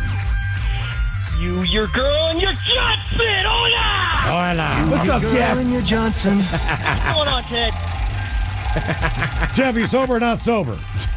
Team not sober. Okay. Are you drinking a men's room IPA, Jeff? No, but I could. It is in the fridge. Oh, nice. Okay. Men's room poll, what are you taking? Flying car, jetpack, submersible, or a robot humanoid? All of these sounds like I'm going to regret them one day. Let's go with the humanoid. Humanoid. I got plenty of choice I don't want to do. All right. Yep. We all do. Until it wakes up one day and just helps take over the world and then kills me. But until then... Why would it have to kill you to take over the world? Like, what threat are you to the idea of taking over the world? If I had a robot and said, I have to kill you, we're taking over the world, I'd be like, no, you don't. I'm not going to do any goddamn thing. Well, I mean, does it charge itself or do you have to help plug it in? Yeah, it depends how you want to plug. Oh, you plug it in, baby. Yeah. I charge myself You can now. always just plug it off. Plug it right in. Yeah. It'd be cool if it's like clap on, clap off. Oh, it's a clap on, all right. All right, your question. Where did Michael Jordan play his basketball during college? Why do I want to say Oregon State? No. Oh, Jesus. You want to say Oregon State because you wanted to be wrong. It's very simple. Very simple. He played at UNC, Chapel Hill. North Carolina. That's why you see those blue Air Jordans. Oh, yeah, the powder blue Jordans. Yeah. Unlike Len Bias, who had the powder white. Oh, Miles, technically that's Carolina blue. Carolina. It is Carolina blue. All the schools have their own specific color. I know. What the difference is between that and Columbia blue, I have no idea, but they're specific. I want to say crimson. Texas has their version of orange. Burnt orange. I want to say that UPS, that's UPS brown. Correct. And I'm like, really? No, it's just UP brown. You tried to corner the market on brown. I will say the Texas burnt orange thing, I never really understood till I was on this balcony in Austin. I said, man, that sunset is awesome. My guy goes, well, yeah, man, it's burnt orange. And I was like, God damn it, that makes sense now. Now it makes sense, yeah. All right, your question. Which SNL alum and movie star was the first guest on Late Night with David Letterman?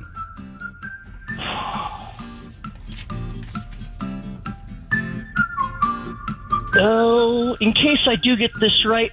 Hey, Ted, I tried one of your ideas you gave me on one of the last big dummies as far as what I talked about Crown Apple and lemonade, and you talked about mixing it with Mike's. Yeah.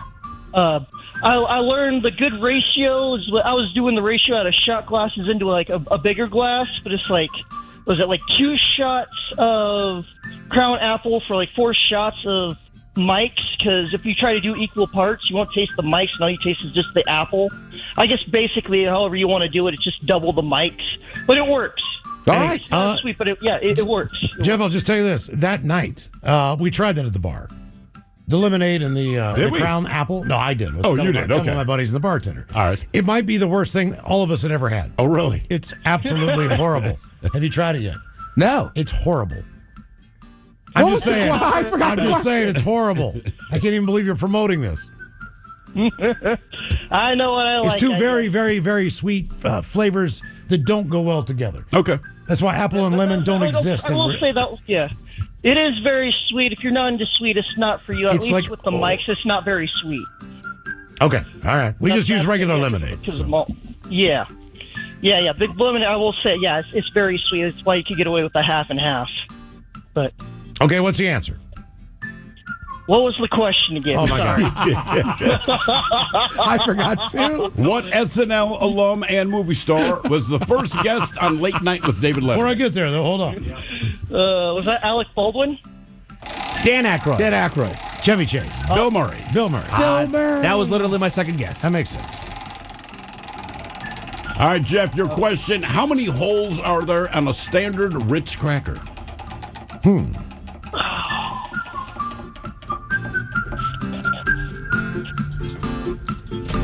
I think I know. Let's go 5. Is it 8? It is 7. A standard There's Ritz one in the cracker. middle. Yeah. All right, question 4, Jeff. Question number 4. How many holes are there on a standard saltine cracker? Oh. As a hint, it's the same number as the nipples on a possum. Sadly, that is not a joke. Come on. Why does that sound like that'd be 8? Is it 9? Much like a possum's nipples, saltine crackers have 13 holes. I'll do that. They do. How do you do the rows on 13? Where did you find out that possums have 13 nipples? Don't ask questions you don't want an answer to, Jeff. I know that saying, and that's why I asked. I'm curious. How do you know this? They have an odd number of nipples? That's what I'm saying. Look, honestly, the reason I found out, like 10 years ago, prepping for Big Dummy, that was... I thought you were saying prepping dinner. Yeah, that was, prepping dinner, I had to shave off 13 nipples. With my mirror, baby. All right, we got one more question for you regarding this. How many holes are there in a standard shower curtain? Ooh. Where you put the rings in up top. Jesus. Mike got it. Well... Because if you got to buy the rings for it, they sell the rings in that Just many. ask John Candy. I might have just cheated. We're going to go with 12.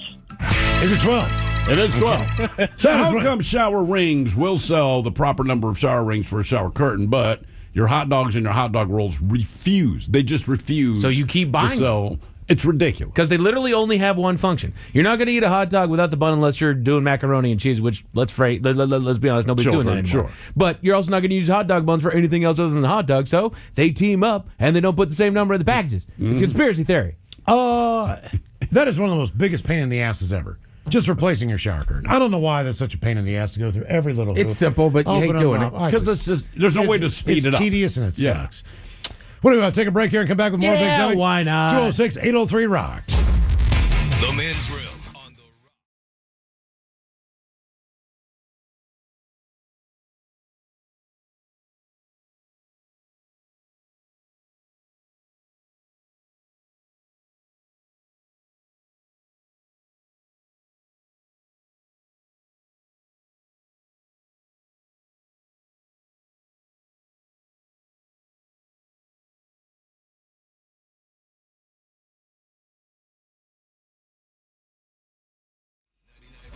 KISW and KISW HD1 Seattle. Always live on the free Odyssey app. From the Pinky's Plumbing Studio, you're in the men's room. Text the guys at 206-803-ROCK. Head chef Code Up, Ted Speed of Potatoes has canned foods that nobody eats anymore, but we will today. So far, we brought in the canned brown bread with a questionable dented can. We'll get into that coming up. Canned mac and cheese from Chef Boyardee. Chef Boyardee. That can't be bad. Yeah, man, he's a chef. All right. We got boiled peanuts. Boiled peanuts. But you said they're wet. They feel heavy. I don't know. How do you boil stuff? What I'm saying is, but I drain typically them. you drain them. Well, I don't know if they did it. I don't know if they drain did it them before we eat them. Should we? Yeah. Okay. I don't Whatever know. you say. Well, I mean, whatever you want to do. I thought I was the damn head chef. Okay, chef, we'll drain your damn boiled peanuts. Canned tamales, which somebody on the text said is a 10 out of 10. Everybody seems to everyone that's had canned tamales seems to swear by it. Yeah, take them camping, blah, blah, blah. So maybe that's our savior. But we finish up Ted's Meat and Potatoes with canned pork brains with milk gravy on a cracker. Somebody on YouTube asked earlier, they missed part of what you said. So they're like, well, are they cow brains or pig brains? Friend, does it matter? Pork brains. Is there one that you recommend over the other? We're gonna. I mean, this way, if you said raccoon brains, to me, same thing. It tastes and smells like canned meat product. Well, different animal creamy brains milk broth. have to taste different, just like the meats. I'm sure. I just feel like when you get to the brain. But don't bad things happen when you start eating animals' brains? We'll find out. Okay. Head chef going up. Ted's Meat and Potatoes on the way at 4:30. In the meantime, the game is Big Dummy, 206-803-ROCK. Hello, Danny. Welcome to the men's room. Hola. Hola. Danny, are you sober or not sober? I'm sober. I'm still at work. All right, Danny, welcome to Big Dummy. Don't sound so happy about it. Okay, Danny, our men's room poll. You're going to own one. Flying car, jetpack, submersible, or a robot humanoid? Flying car. Flying car. All right. We're all pretty even here on the poll. Really? The only one that I didn't put down that I really want is that that motorcycle. The air bike, whatever you call it. That thing just looks badass. That and it does. so It does look like it kind of runs on a drone kind of platform. I'm sure. You know, like But it's got the four spinners, and then you sit on it and go. That is cool. That would be awesome. That's the one I would if die you had on. one of those like on property, I'm like, I will die on this thing trying it. Oh yeah, absolutely. Even if I fall 30 feet, I got a fear of heights. I'm getting on that thing, and I'm going to fly. And die. All right, Danny, here's your question. How many colors / flavors are there in a standard bag of Skittles? Ooh. Oh, boy. Colors and flavor, man. I don't really eat those. But let's see. It's probably something nice and moving. Let's go with I want to say either 7 or 8. I'll go with 7. It's only 4, right? There are 5. 5. We have red, which is strawberry. We have orange, which is orange. How did you know? We have yellow, which is lemon. We have green, which is lime. Wrong. Green is green apple, you dumb sons of bitches. And finally, purple is grape. Grape, yeah. Lime. I can't believe So the red basically- one's not cherry. Basically, it's Jelly Rancher. I know. Pretty much, yeah. Okay. But 5. All right, your question. Who are the 4 presidents depicted on Mount Rushmore? Okay. We got Washington, Lincoln, Roosevelt, and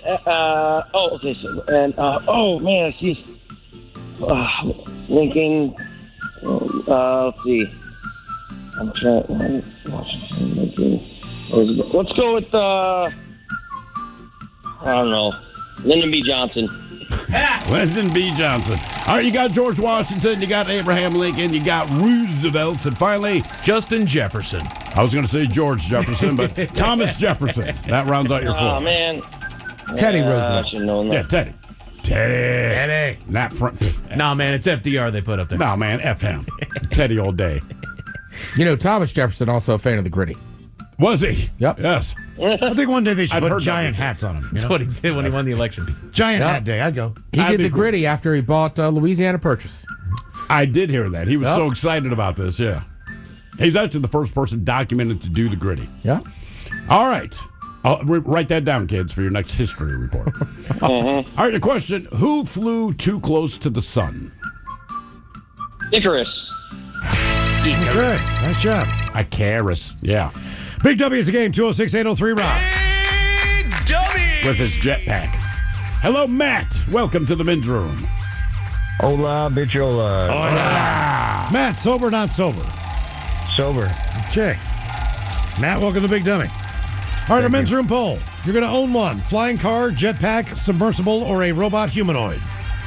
Flying car is great. Flying car, you'll take it. All right. All right, Matt, in your flying car. Here's your question. What is the capital of New Jersey? I think it's Trenton. You're done. Give it. Big brain on Matt. All right, before we let you go, you got a 50-50 question here. More or less than 25% of male gamers prefer playing as female characters. More or less than 25%. Let's go more. I'll say 40%. Actually, 29% of 29%. guys. And then they said, I want to say only 4% of female gamers play as dudes. If I could play as a female, I would. Well, yeah, you know, you're running around the map on there. I wouldn't better view. Wouldn't even leave the house. Yeah. Well, it's funny because my son, like, depending on the game, he'll go back and forth, be dude, chick. He doesn't care, but every time he plays a female character, I'm getting a sense of what he likes. Right? Because you get your own you get to build skins it. and You all get this to- kind of thing. And he's like, yeah, I'm playing it because she has these weapons and all this. And I'm like, she also has a great pair of knockers and a huge ass, but whatever, man. Game is Big Dummy. 206-803-ROCK. To me, it would just depend on the game I'm playing and which character is best for. That's exactly it. What he designs these women very specifically. Oh, he designs them. Like, he knows the weapons they have and whatever their strength is. The weapons. He will play that strategy, however, they're never ugly. I'm just saying. It's like the mom on The Incredibles. Pretty much. Yeah. Hello, Joshua. Welcome to the men's room. Hola, guys. Joshua, sober or not sober? Sober because it would be illegal if I wasn't. Wow, Josh, you got a little trouble, huh?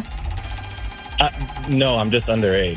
Okay. All right. all right. Well, I mean- That makes more sense. All right, men's room poll. Joshua, what do you want? Flying car, jetpack, submersible, or robot humanoid?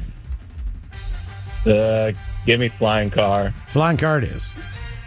All right, Joshua in your flying car, which sounds like a kid's program. Joshua and his flying car. And the car smiles. It's got eyes.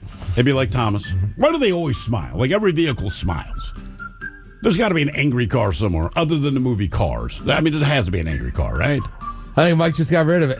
Oh, yeah. It's gone. It was angry, my friend. It was bad. It man. refused to work. It It did. quit on him. I literally needed it to go 2 more miles. I was like, nah. You made it 1 mile out of the 2. Yeah, I did. Out of the 3, yeah. Out of the 3. And you had another 3 hours to wait to get towed. That's right. That is good time. 11:30 at night. Damn it. All right, your Scorned question. me one final time. What company's tea shipment was destroyed during the Boston Tea Party in 1773? Heard.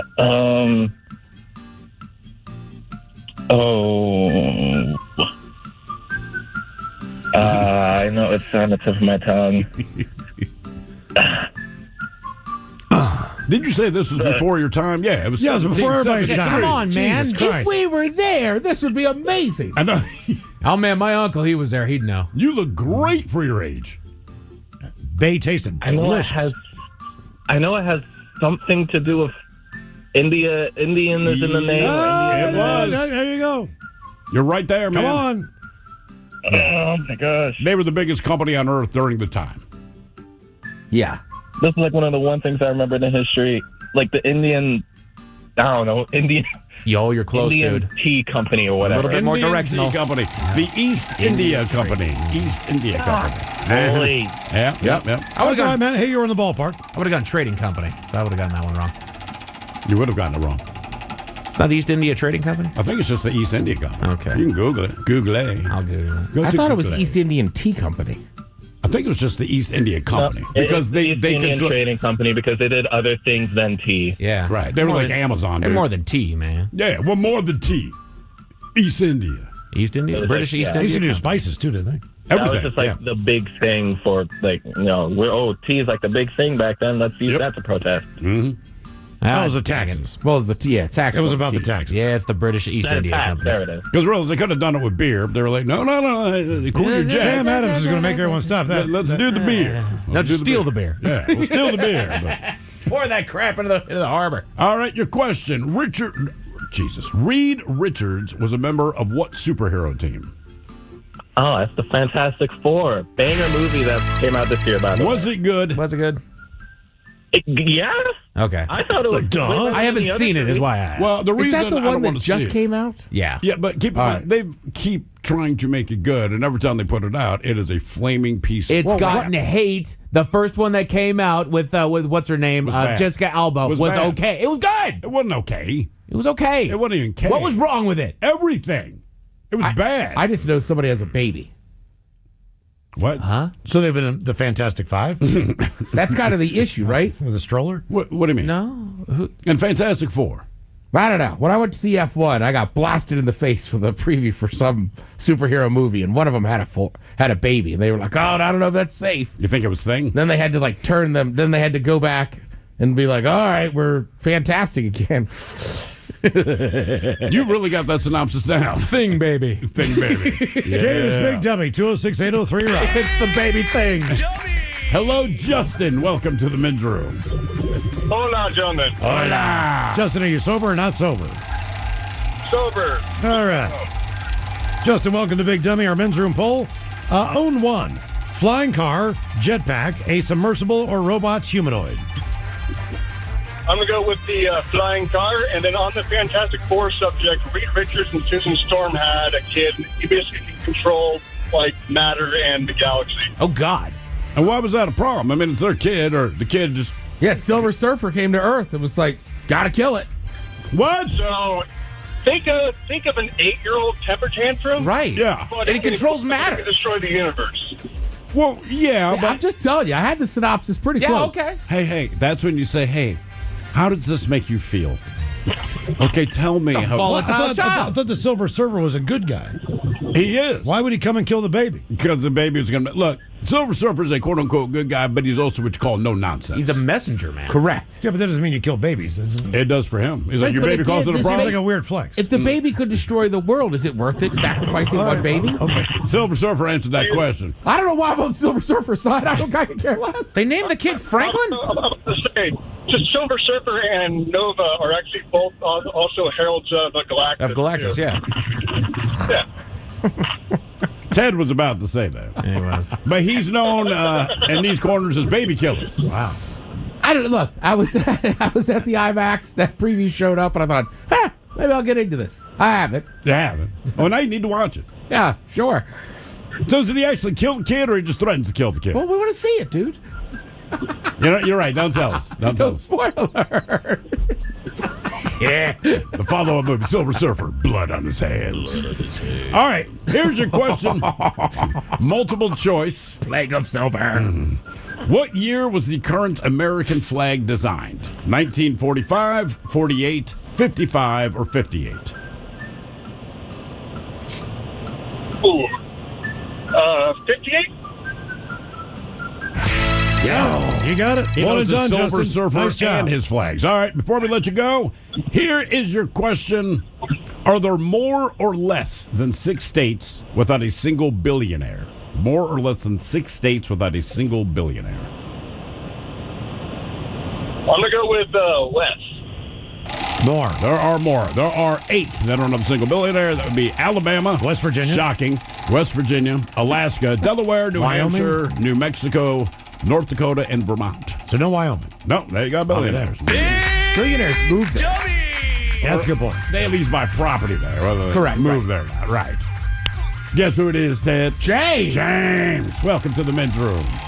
Hola, bitches. Hola. James, you on team sober or team not sober? Not sober. Couple Coors Light to the bowl. I'm good. All right, good for you, James. Okay, our men's room poll, what are you taking here in the future? Flying car, jetpack, submersible, or a robot humanoid? Everyone's picked it, but I got to go with a flying car. It sounds like fun. Flying car it is. It does. They look fun. They do look fun, just because they're not on the road. By the way, Ted, this whole Silver Surfer talk, it's ignited a firestorm on YouTube. Has it? Oh, I had to go back and forth. You can't start comic talk, man. It descends. I forget about that sometimes, and I'm being reminded, yes. Right, again, I saw a preview. You saw 2 minutes. That's right. Just went, all right, they're pissed they're having a kid. And threw the world into chaos. Look what you've done. Because in the preview, you could tell them having this kid was gonna change things. Yeah. Did they know it was going to change things, or was the kid born and then they're like, oh, crap. There's just like one guy that's like, "Are you sure you should be having a kid? You're like you're a superhero." Again, I'm paraphrasing. Right.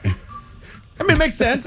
You're doing a good job. You know exactly where you're going with it. Yeah. It's dangerous for 2 supers to have a kid. That was one of the premises of Why? Why would that be dangerous? Because the kids don't know how to handle their powers.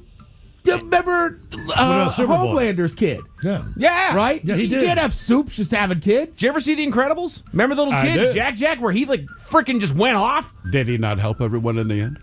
Chaotically. Yeah, but it worked. I'm just saying. I No, defend he didn't help superheroes his having babysitter. babies. He drove his babysitter mad. I think superheroes should have babies if they want to have She babies. went insane. Well, she's a babysitter. You can drive her crazy anyway. The comic book world is full of plot holes and contradictions. I'm with you on this one. I don't think it's that hard for a child to drive a babysitter. You don't need superpowers. We had a But story. super level, man. Like we had a story yesterday about a teacher biting a child. Right. Because the kid threw paint. She lost it. But imagine the kid can vaporize the teacher now. Right. I'm just saying. With his I believe it. thoughts. I believe it. I'm Yeah. on your side. I disagree. Superheroes have children. Oh, yeah. All right, your question. Which of the following was not an original Crayola color? Black, pink, orange, or purple? Pink. Damn. One and done. Nice job, One James. and done. All right, before we let you go, your 50-50 question, true or false? Disabled people in the Netherlands get money once a month to spend on prostitutes. Oh, please be true. It is. As much as I guarantee want it. this to be true, It is. I'm going to say true. Yeah, absolutely. Absolutely. As I read the article, it's like good for them. And it's not quite Good once a for month. you guys. They get it Basically, 12 times a year. and they And come it's like, over. here's money for prostitutes. I mean, think about it. They also have we a, can't even get our insurance to cover half the crap we go to the doctor. The Netherlands is like, yo, we're going to hook you up. Got you, man. Japan has a handshake service as well for people who are Really? Yeah. How many countries? I guess those 2 at least, right? Yeah. And it's totally paid for. Think about it. Taxpayer funded? Could I borrow somebody's wheelchair? I mean, could you imagine that? Could you imagine that one day a month? But the thing is that you're getting fired up like 2 weeks out. You're counting down like day 13. day 12. Then you're showering like with 2 days to You go. could save it up and have your own 12 days of Christmas. Well, I was going to say, it's the thing. It's not once a month. It's just 12 times a year. They hope that you, but like you said, you can go, no, I'm 12 days in a row. I'm swinging for the fences, man. Game is Big Dummy 206-803 round. Dummy! Hello, Tom. Welcome to the men's room. Hola, gentlemen. Tom, are you sober or not sober? I'm sober. Okay, sober Tom, welcome to Big Dummy. Our men's room poll, you're going to own one. Will it be a flying car, jetpack, submersible, or a robot humanoid? Flying car. Flying car for Tom. Flying cars. All right, Tom, in your flying car, here is your question. What are the 4 original colors in a game of Twister? Blue, green, red, and yellow. One and done. Damn. Yep. When's the last time you played Twister, Tom? Oh, man, it's probably been 40, 50 years. That is about correct. That is the right answer. All right, before we let you go, it takes more or less than 30,000 trees to make all of the toilet paper the world goes through in a single day. More.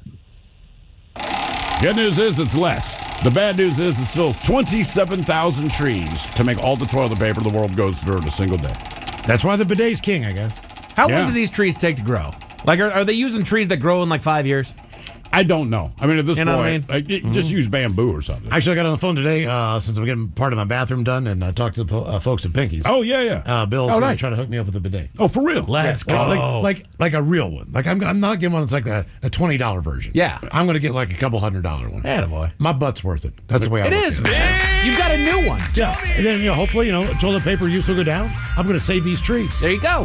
One poop at a time. Yeah. Get the Testy Spritz 5000. That's the... It's called the Gucci. The Testy Spritz. It's called the Gucci-rator. Yeah, the Gucci-rator. Hello, Mike. Welcome to the men's room. Hi. Hola, bicholas. Hola. Mike, are you sober or not sober? I am sober. All right, welcome to Big Dummy. Good man. Okay, Mike, our men's room poll, own one. Flying car, jetpack, submersible, or robot humanoid? Robot humanoid. What are you having to do? I would send that sucker to work for me every day, and I would never have to go back. Now, what do you do for a living? I'm a mechanic at the hospital. Oh, at the hospital. So you're actually, working on like an ambulance or something? No, I work on motors and pumps and stuff like that. Oh, for the actual so hospital you itself. basically got to be a jack of all trades. Yes, sir. That's crazy. Yeah, no pressure on you. Jesus. Yeah, someone's on a machine and it goes down. Ooh, yeah. Somebody call Mike. Random question. Do you eat the food at the hospital or you bring your own? I bring my own. All right. I'd imagine you go bankrupt. You eat food at the hospital every day. Would they feed you or would you have to pay it and get a discount? You'd have to pay. We don't get discounts. How about that? God. What? You're fixing the stuff, man. I'd be like, man, look, I know. if you're not going to give me money for food, everything I repair 75%. 75% Exactly. operational capacity. You tell the We family. do that anyway. No. Oh, we do that on the house. No worries. All right. Here is your question. Multiple choice. Hong Kong, Bangkok, Singapore, or Beijing? Which city's name means, quote, Lion City? I'm going to go with Bangkok. I think you just wanted to say that. Hong Kong. Nope. Where I was going. Singapore. Singapore. Oh, wow. Okay. All right, your question. I was so confident. Hong Kong. Hong Kong. Hong Kong foo-hey. Right. I would assume that means monkey to some degree. There's something about a monkey in there. Because Kong. Hong Kong. Oh, Hong There Kong. you Okay, go. I was like Singapore. Yeah. A well-hung monkey? Hong Kong. They're going to go Hong Kong. And they're like, That'd be rare. let's just go with Hong Kong. That's a good one. You just got King Kong standing up there on the One leg Empire propped State up. Building. Apparently, they got the smallest one of them all. Just got the They ballast. do. Yeah. Mike, it means fragrant harbor. Fragrant Harbor. Yep. No But it's a kidding. monkey pointing at the general. Smell the goodness. Well, it comes from obviously the Cantonese name Hong Kong. Of course. Well said. China's finest. I think I almost got You it. sound like you're choking on food. All right, your question. Saturday Night Chinese. Bosh. In Pinocchio, what are all of the bad boys on Pleasure Island changed into? Donkeys. Bunch of jackasses. I would have accepted asses, but whatever. Ted's Meat and Potatoes coming up. The head chef has canned foods that nobody eats anymore, but we will today. Yay. And your email's coming up next to the men's room at KISW.com.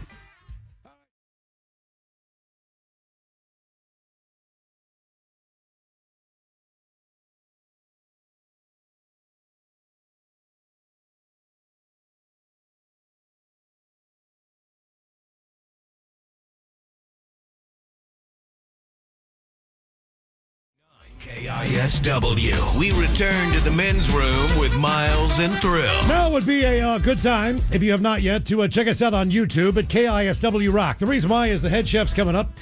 We have canned foods that nobody eats anymore. We're going to try them today. Now, what we want you to do, KISW Rock, get there and then subscribe to our page if you could. Like our page, the Smash Burger, whatever. Yeah, smash the like burger. Button. What are we saying again? Smash the like burger. Smash the like burger. The thumbs like up. the Smash Burger. Just like it and subscribe. Exactly. That's what we want you to do. But Head Chef is coming up with Ted's Meat and Potatoes. But first time for a few emails to the men's room at KISW.com. You've got mail. You've got And we'll jump right into the birthdays brought to you by Men's Room Roasted Red Salsa from San Juan Salsa Company. Dip responsibly. Couple of birthdays. Hola, guys. We are big fans of the show. You're always so good about giving birthday shout-outs to the kids.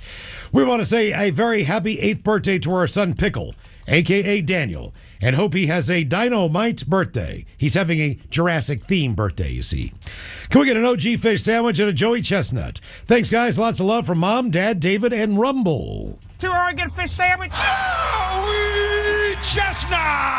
Guys, birthday shout out for Rose in Tacoma. We talked to Rose earlier, playing Big Dummy. Another year has come, and I wouldn't say any wiser, but definitely older there, Rose. Here's to you on your birthday. Hope you will continue to be mad at me forever. How about the captain giving me ideas for celebrating a birthday with a woman of her advanced age? Coach Ted giving her some training advice for her half marathon, and Miles with some dad jokes. Thanks, guys. That from Mike. Ooh, well, ahoy there. If you're going to spend some sexy time with a woman of an advanced age, well, wouldn't you know it? Her name is Rose. That tells me that you just want to comb the mustache and kiss her blossom. Crunch berries. All right, half marathon. That seems like a long one. You got a lot going on there. I will tell you this much. You got to train up to it, and then as you get closer, you got to train down. You got to rest those legs. Mm-hmm. You know what I'm saying? And then after that, have some friends that love that they did it and will never do it again. Yes, I'm included. Oh, I maybe could do one more. I mean, I don't know if I could do it or not, but I try. Why? Because I'm an idiot. The CEO, guys, of IKEA was just elected the Prime Minister of Sweden. Oh, yeah? Yes. His cabinet will be put together next weekend. All right. Yep. Ted, my penis may not be 12 inches. Okay. But it sure smells like a foot. I love that one. Damn. Did you guys know that reverse cowgirl is now discouraged in Alabama? Oh, yeah? Because you never turn your back on family. Was that originally an Alabama joke? Yeah. Sure was. Good looking out. I got you. I'd like to give a shout out to my friend Damien on his 43rd birthday today. He's an old SOB. I've known him for 15 years, and he's never failed to be one of the funniest people I've known and a truly great friend. If possible, how about a classic fish sandwich for him? Happy birthday, brother. That from Chris. 2 Oregon fish sandwich. All right, guys, here you go. Happy, happy, happy birthday. Happy, happy, happy birthday. Happy, happy, happy birthday to you, to you, to you. And before we do that, I'm going to do this last one that I forgot to do right there. Yeah. But y'all, today I want to request a birthday shout out to my beautiful and amazing wife, Leanne, who's 44. Been a wonderful partner and has given me 3 beautiful, happy, healthy children in spite of her having a non-cancerous brain tumor. She is the strongest person I have ever met. So, can I get the Dirty Germans talking about the benefits of bagging a cougar like her and maybe check in with the captain to see if he's ever hit Galveston or Corpus Christi? She's from Texas. Cheers and congrats on the Big 20, fellas. That from Kyle. Yeah, tonight, instead of being Leanne, why don't you have her change her name to Leanne? Yeah, it's the good thing about the Cougars is after the sex, dinner's at 5. I guess 4. Ooh, well, ahoy there. Well, bad news for your husband, Leanne. Let's just come clean.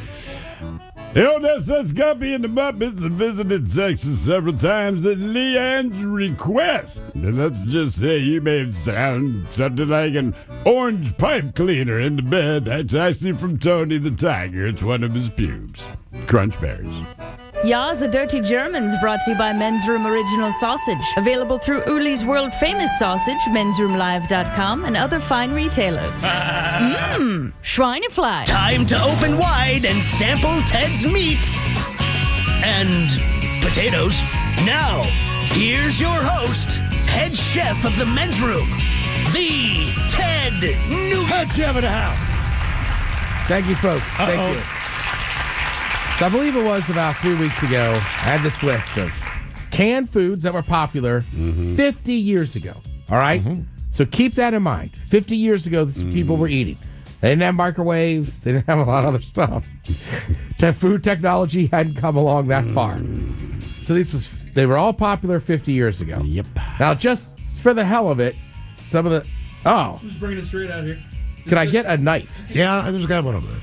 So just keep in mind, we have some of the items, but some of the things that were also on the list were like SpaghettiOs. Yeah. Right? Well, we know what those taste like. I mean, we've had them so many times in life throughout the years. You know what it tastes like. But it's not going to be good, but it's not disgusting. It is what it is. Right. You had Hunt's pudding snack packs. Yep. I Those are remember fantastic. Right?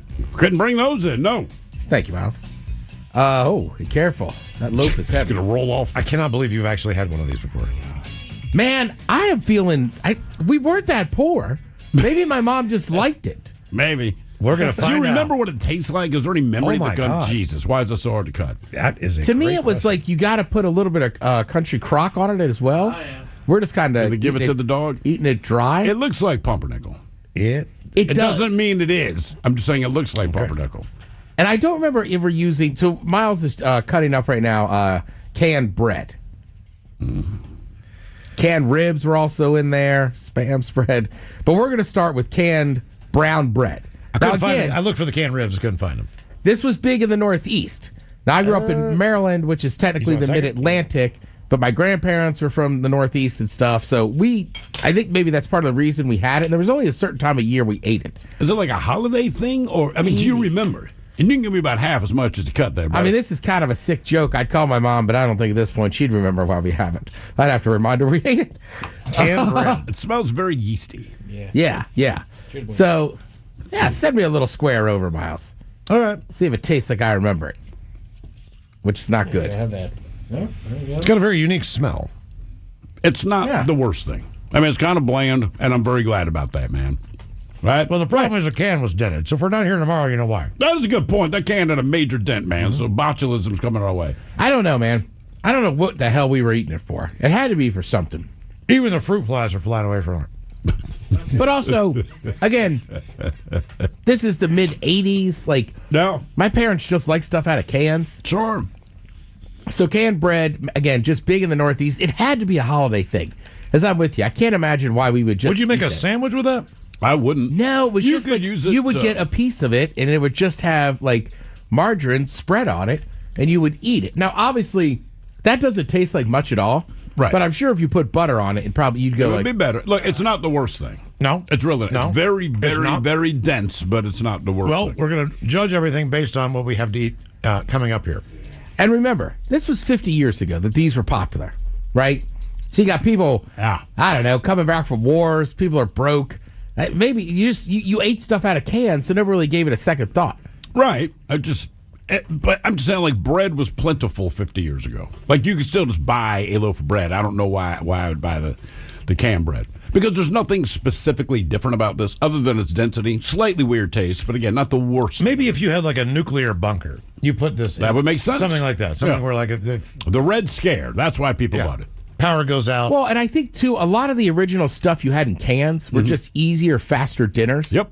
Right? Because, I mean, I'm from that era of, like, Hamburger Helper was God. You know what I mean? And, like, you have the fast food generation and all this kind of stuff. God. Well, I think also... You will kneel before the hamburger. Right? You also, for me, I feel like my generation was the first generation where oftentimes, like, both parents were out of the house. Yeah.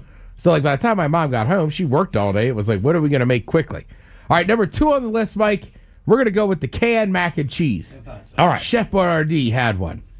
Remember, his name, I wanted to say, was Boyardee. Biordi. Yeah. But they thought it was too kind of Italian sounding or whatever. Well, yeah, you don't want it to sound authentic if you're giving people Italian food. Well, we've done that before, though. Remember there was Olympics in an Italian town city years ago, and they kind of changed the name. Because we kept mispronouncing it. What was it? They were like, was it Torino? Or It was Torino, but I guess it's not Torino, but everyone kept saying Torino. So, like, F it, man, just call it Torino. Yeah, so I think they were just like, hey, let's just make it a little bit easier for English-speaking people, a.k.a. Americans. Yeah. All right, I'm going to try the canned mac and cheese, which, to be fair, just looks like mac and cheese. It just happens to be in a can. Yeah, I think I've got looking forward to trying. It's cold. This It's fine. It's yeah, fine. again, I'm sure it would be better if we heated it up, but we didn't. It's a loose fine, but Okay, Mike, it's here fine. you go. Oh, God. Would you eat it drunk? Yeah. Yeah, All of right. course. To me, that's the bottom line sometimes, right? You're going to eat it drunk. Not Miles, so what do you bad I think? wouldn't eat it drunk. I mean, it's a little salty, but it's what I expect. No. See, I would buy the stuff that you just heat up in the microwave. Give me a fork. Need a fork? Yeah. Go right off that guy. Yeah, I don't mind, Mike. We could share. We share, bud. Yeah. I'm sure whatever's in this will kill anything, diseases you could have passed along. Oh, my God. Yeah. Yeah. That tastes like bad cold mac and cheese. That's exactly what it is. That's exactly what it is. It tastes like Chef Boyardee. Okay. Again, excuse me. Now I remember why you're not supposed to eat while you're on the air. Again, though. Oh, no. When I say we used to eat cans of Chef Boyardee just out of the can, It was the we were raviolis. 19 and drunk. Yeah. You know what I mean? We didn't know what we were doing. Oh, boy. Now, those tamales, those are coming out looking fresh. I don't know if that's the right word for that. Now, they also had their own little wrap. Boy, they are super Well, that's how a tamale's made, Miles. I know that. But it's not like a corn wrapper. There you go. It's a piece of plastic. Well, really? by the way, shout out to the Hormel company. They're Hormel tamales. Okay. So I got to take the plastic wrapper off first. I already took it I'm off. not eating that whole thing. I already took it off. You say that now, you might bite into it and be like, People are I might- saying, everyone, all the comments are like, dude, you want the middle piece. Well, remember, a lot of these canned foods, too, when you take them camping and stuff, Oh, God. much easier to Oh, heat God. up over a fire or this or that. I know for Burning Man people, you could take Chef Boyardee's stuff and just leave it outside if you want. No. Thrill, you look miserable trying that little tamale. Because it's in my mouth, Dad. I mean, the meat inside of it is not Is it meat? ish. Like, I can understand if this was heated up, it would be a little bit more pleasant. It tastes how dog food smells. Amen. Really? Oh, yeah. If you heated those up, I'd put down a can of those. Good news. You can buy them. You're going to have plenty. Well, it's got that weird mint or meaty flavor to it, almost like eating like an English pie, like that mince meat. But meat shouldn't taste meaty. It should just taste like meat. And Hey, sadly, you're right. The meat tastes meaty, but not quite like meat. I'll give the Hormel people credit, too. That's got just a tiny little zing to it. I like what they're doing here. That's Mike, you can walk carcinogens. away from these boiled peanuts, did you? I got one. We are trying, again, folks, we're trying canned foods that were popular 50 years ago that no one eats anymore. Now up, the boiled peanuts. Okay, now they were completely saturated in whatever juice. But you said they're pickled, right? I don't believe they're pickled. No, they're in a boil. They were boiled at some point. They smell briny. This thing was pickled. Well, pop it in your mouth. Mike, you go first. Let's see Smells what like you an think. All right, it does. Just smell try good. it. Chew it. Chew it. What? Oh, man. How would you That describe is an it? interesting texture. Well, you're eating a peanut I get it. with a shell on it. God, it's so mushy in the middle. Oh, Wow. this is really bad. You Do get you that have hit to pickle? napkins over there to spit it out? Look, man. I got. Give him a couple I can't napkins do or this something. One, dude. This is worse than any goddamn thing else we've eaten. This is pretty bad. Wow. All right. Strong feelings on the canned boiled peanut. God. That was nasty. It's about to get worse. Well, all right. Absolutely nasty. Just for the record, Did you try one, Ted? the boiled record. peanut? Yeah. Get in on that boiled peanut, Ted. Yeah, come Well, on. I'm running the segment. No, See, I'm- we got you. What? Well, wait. We totally got you covered. Go, you pop that back. Yeah, here, hold on. Yeah, Any wait. fun facts about boiled You peanuts? got hold music? It's your chance, buddy. All right. What you been waiting for? God, said that's I'd enjoy terrible. God. Ugh. God damn. I thought that. Yeah. It is still. Oh, it Get is in still. the can. Get in the can. That was awful. That was bad. That's really bad. I told you, man. They pickled them and put like some sort of a pepper in there. It's like a pepper and garlic. It's like whatever vegetable medley they pickle, dude. It tastes like an olive. Who the hell sees that and goes, "Yeah, I'm in"? All right. I've been trying to defend these canned foods people like 50 years ago. That one's tough. That was bad. And I don't know why you would put boiled peanuts. Because when you boil them, you strain them. Right. Yep. Yeah, and they were soaked in that juice. Saturated. Ugh. Yeah, because the ones I had before were dry. Yeah. Usually you get they've them been boiled and then they were dried out. But you get them in a paper bag and they got dry seasoning on them. Yeah. Now, last on the list, I don't know. no. Do we People even? people keep telling us to take the shells off. That's not how you eat No, boiled that's peanuts. not how Boiled you peanuts eat it. are not. That's why they boil. That's the whole shell. point That's of it. how you do it. All right, the last one on the list. Oh no. You ready Is, for this? I don't know. Did you Mike, open do it, we Mike? have to? I don't know that we have to do it. Yeah, we do. Why? Hey, just give it a try. So this is I'll tell you canned pork brains with milk gravy. Jesus Christ. Now this is from a company called Miles. What is the brand? We hate you. Rose, as in like Rose. I mean, that looks like they haven't updated their label since the 30s. What's the point? I don't know. This is awful. Pork brains, milk, less than 2% water, cornstarch, salt, and sodium nitrate. Well, to the credit, pork brains is the main ingredient. It doesn't say how you're supposed to cook them. You're not. We do have crackers. Cool. That'll make all the difference. Well, you're supposed to serve them on a cracker. Here. Are you sure? Here, pour it in there. No, God, no. Pour it in there. Why? Because then I'll grab the crackers. We'll take a dip. No, the cracker's right here. You have the crackers. Yeah, I got the crackers. I really think this is a bad idea. I do too. Oh, my God. Look at that. It looks like tuna. Oh, my God. Oh, no. Oh, man. Jesus God. All right. You ready? We only have but one trash can. I don't know. It looks like cat food. Oh, no. Oh, God. Oh my God. Oh, this my is God so is bad. right. I don't know Oh, about no. this one. Oh, Jesus. Jesus. What is Oh my it? God. Now Mike has spilled the top. Oh, no. And there is pork brains all over the. Oh, my God. Oh, my God. Oh, All right, my put it in the God. bowl. Don't. Put it in the bowl. Oh, no. No, I'm going to scoop it out. Oh no. Okay. I really don't know. Oh, no. Oh, this is bad. I'm gonna Should I got stir pork it? brains on Should I you, stir man. it? I do. In a milky broth. Oh my God. Oh, I can't even look at it. Jesus. Jesus. Folks, I'm telling you, just the idea of even looking at that is over there. Give the can. Where's Jesus the trash? Christ. All right, I got the can. I'm just chew. So I tell my kid, just chew, and just swallow. I don't know. All right. Oh no, he got. Oh, Steve's out. You're out? Oh, God. What does it taste like? Like pork brains. What do pork brains taste like? That's got to be awful. Hang Yeah. on. Is it? You think it's the brains or the milk? Oh, gravy? my God. Oh, my God. Oh, my God. All right, ready? Bad. You gonna try it, Did Mike? you try this? Yeah, but you got to try it, man. You got to try it. Go ahead. There we go. Okay. Where's that can at? I got it. Hang on, I'm going in. Where's the can at? I got it. I'm not going to try Miles, it. I have it. Hang on. Let Mike try it Yeah, first. Yeah, exactly. You This go is second. So gross. I can't believe there's pork brains on the floor here. They would get so pissed off at us. It's so Yeah, well, salty. Yeah. Is it salty? Somebody's going to be able to eat this crap and keep it down. All right, here, give me a chance. Oh my God. Oh my God.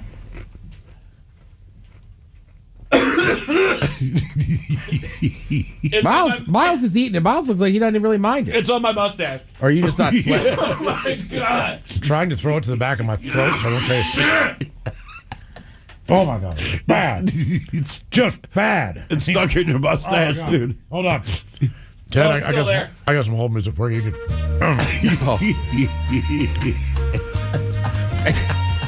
I didn't think they call me whatever they want in I the thought this would be a comments. funny idea. Oh, This my is God. Absolutely horrible. Look at it, Mike. I'm not doing it. Sorry. I'll be the bitch on this one. Oh, man. my God. That is dude. awful. I think you can do it. Yeah, I drank a whole bottle of hot sauce before. I put it in my work. I'm just running this kitchen. I don't need half the food I serve at Slither. Oh my I like God. that. Mike had it stuck in his mustache. It's in my mustache, dude. It's like the milk is in there. The cream. Oh. Did you taste it? He No? just smelled I it. just smelled it. I'm telling you, I'm already half nauseous. So there you go, folks.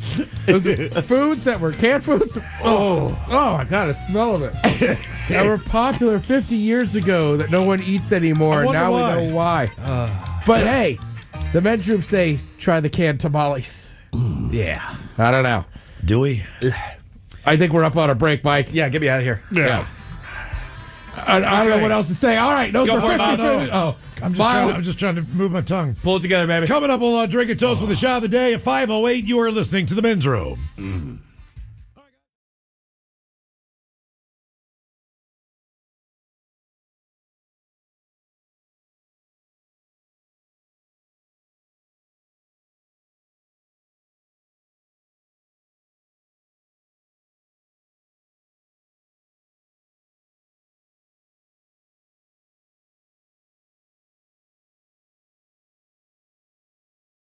Making headlines, a relentless group of citizen sleuths have tracked down the people who tested preparations A through G.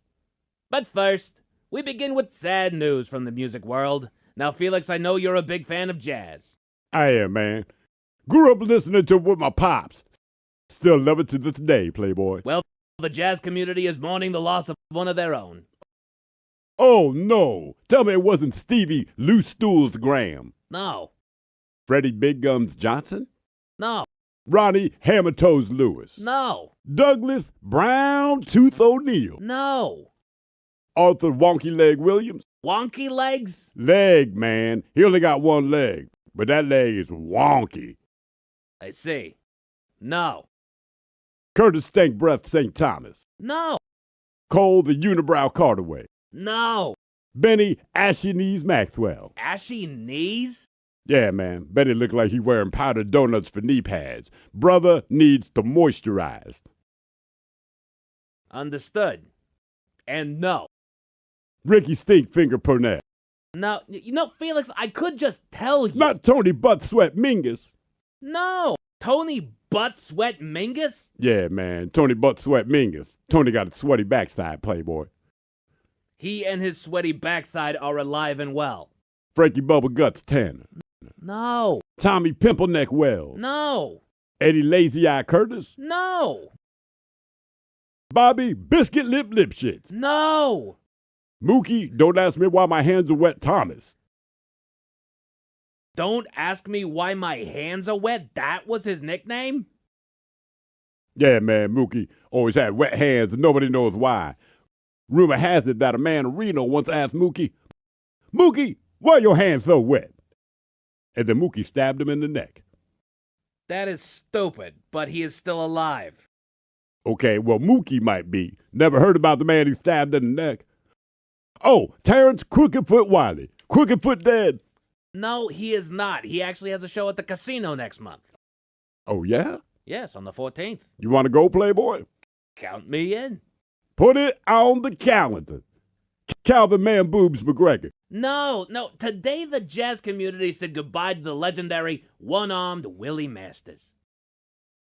Oh, damn. Yes. One-armed Willie Masters was maybe the greatest jazz banjo player ever. Truly I was. can't believe he's gone, man. Did you say jazz banjo? Yeah, girl. Greatest there ever was. I've never heard of jazz banjo. I don't care who you are. If you heard one-armed Willie play jazz banjo, you be a fan of jazz banjo, too. How did he play the banjo with only one arm? He played with his feet, Bonnie. How a man gonna play banjo with one arm? Come on, girl. Well, the great one-armed Willie Masters passed away earlier today because of complications from having been stabbed 17 times by a prostitute he underpaid. Yeah, that sounds about right for Willie. It's a sad day indeed with his passing. Not just for the world of jazz, not just for the world of music, but for the world at large. Amen, man. He'll be laid to rest next week.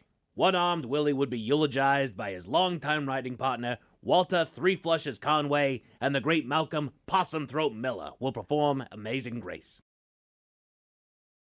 I missed you out already, Playboy. You're not alone, my friend. We'll be back in an hour.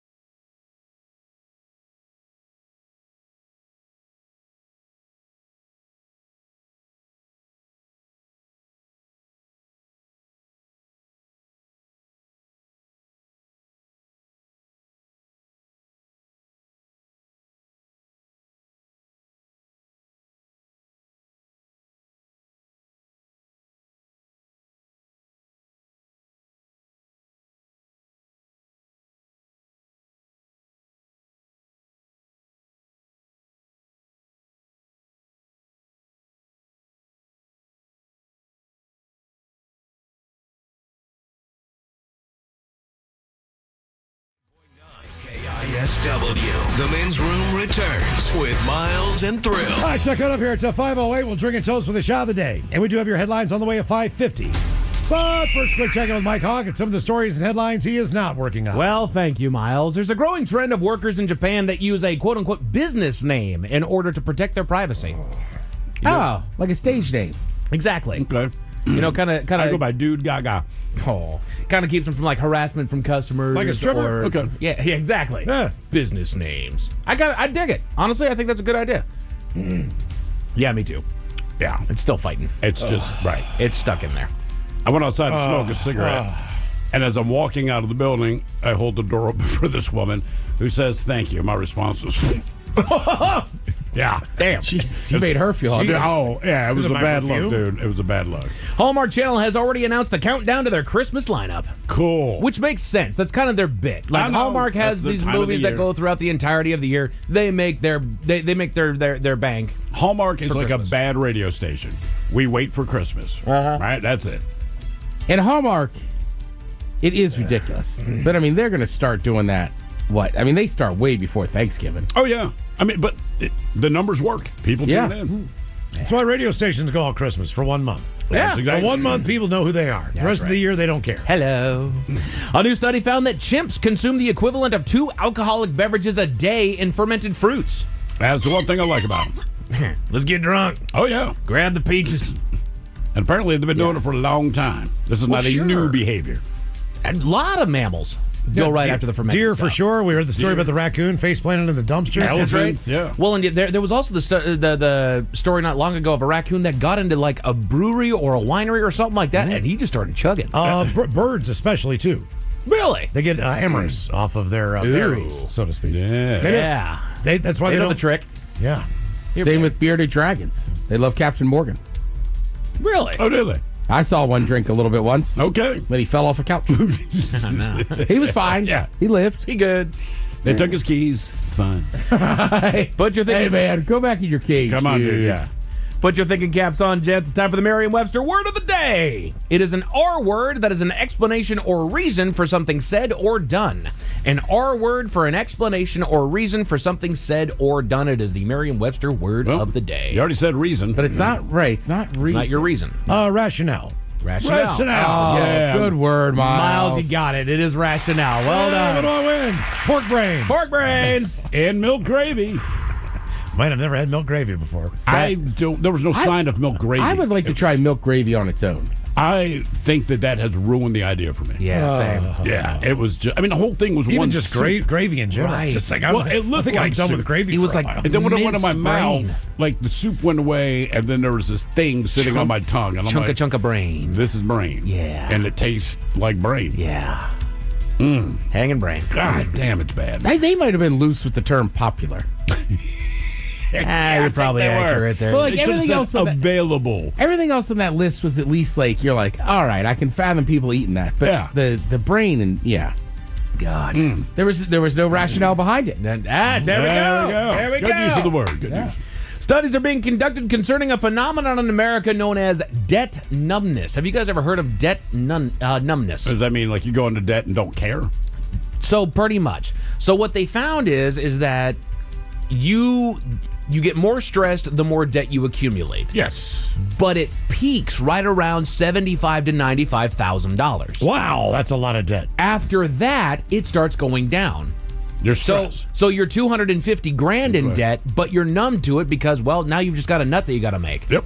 So That makes sense. Whereas when you're up there at 75, 95,000, like, oh no, we have to pay this off. We have to get this paid off. Whereas the It big makes one, sense. you know, I mean, I was stressed more when I had a credit card debt, and I never really went into big debt with credit cards. It's just not my deal.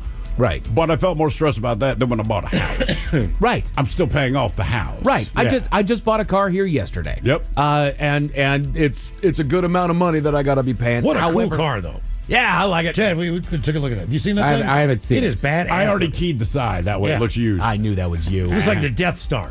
Yeah. Ooh, it's a good I mean, name I think- for it. Yeah, the Death Star, man. Like giving up on. There's a fine line. I don't know what you call that. Right there, just like screw it. I got so much debt. I'll keep piling up. Right. Yeah.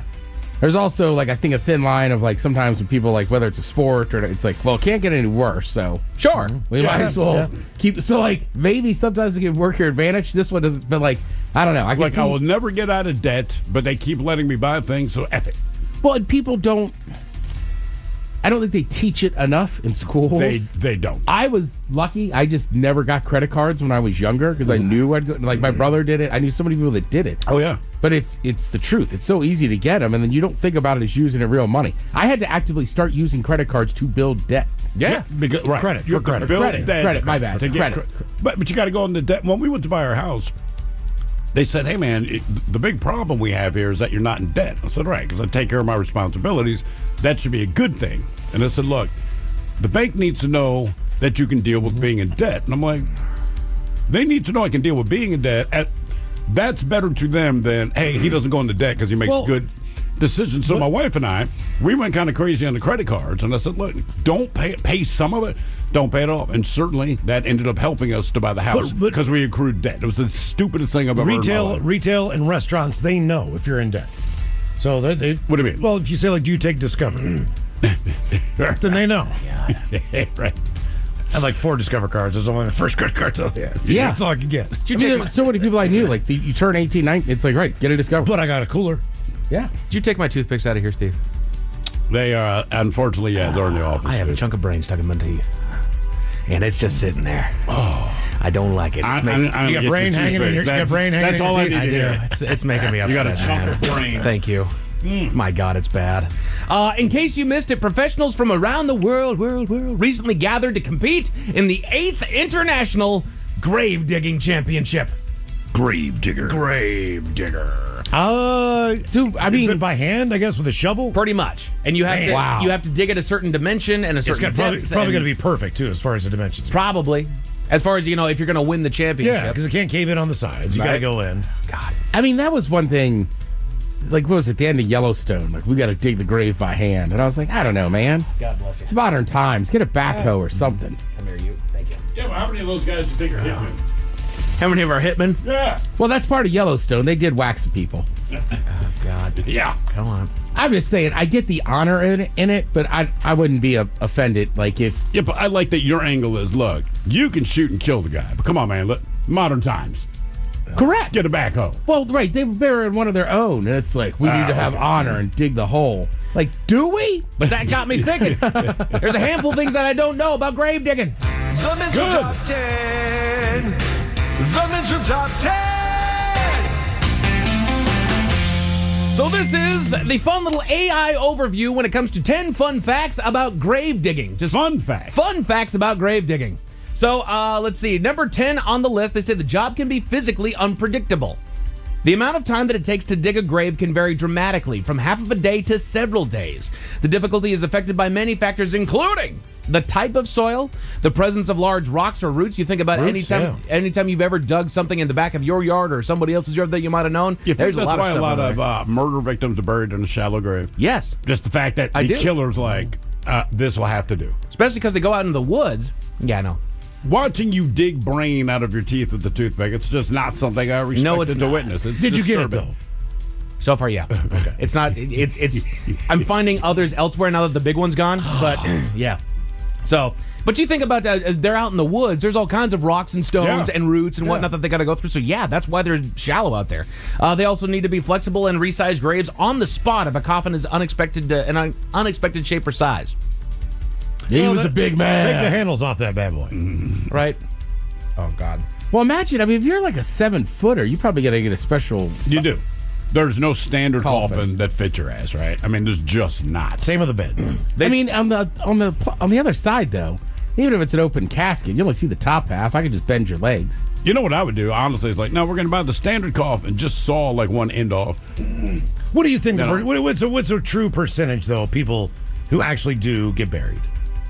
What do you mean? Well, in the versus cremated in the United States. Oh, versus cremated or composted or Viking whatever. funeral. Right.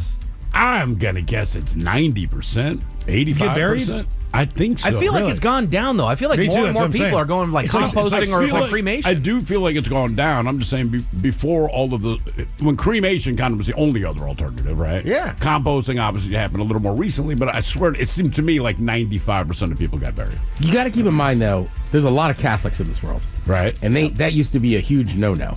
You couldn't be cremated. Right, exactly. So once they changed that rule, Right? We did it with my dad. We did it with my cousin. But until they changed that rule, they were like, no. That's what I mean. When I was we growing can't up, get into it was- heaven if we're cremated. Okay. I got a buddy who's a devout Christian, and that is the biggest thing that he wrestles with is that after he's claustrophobic.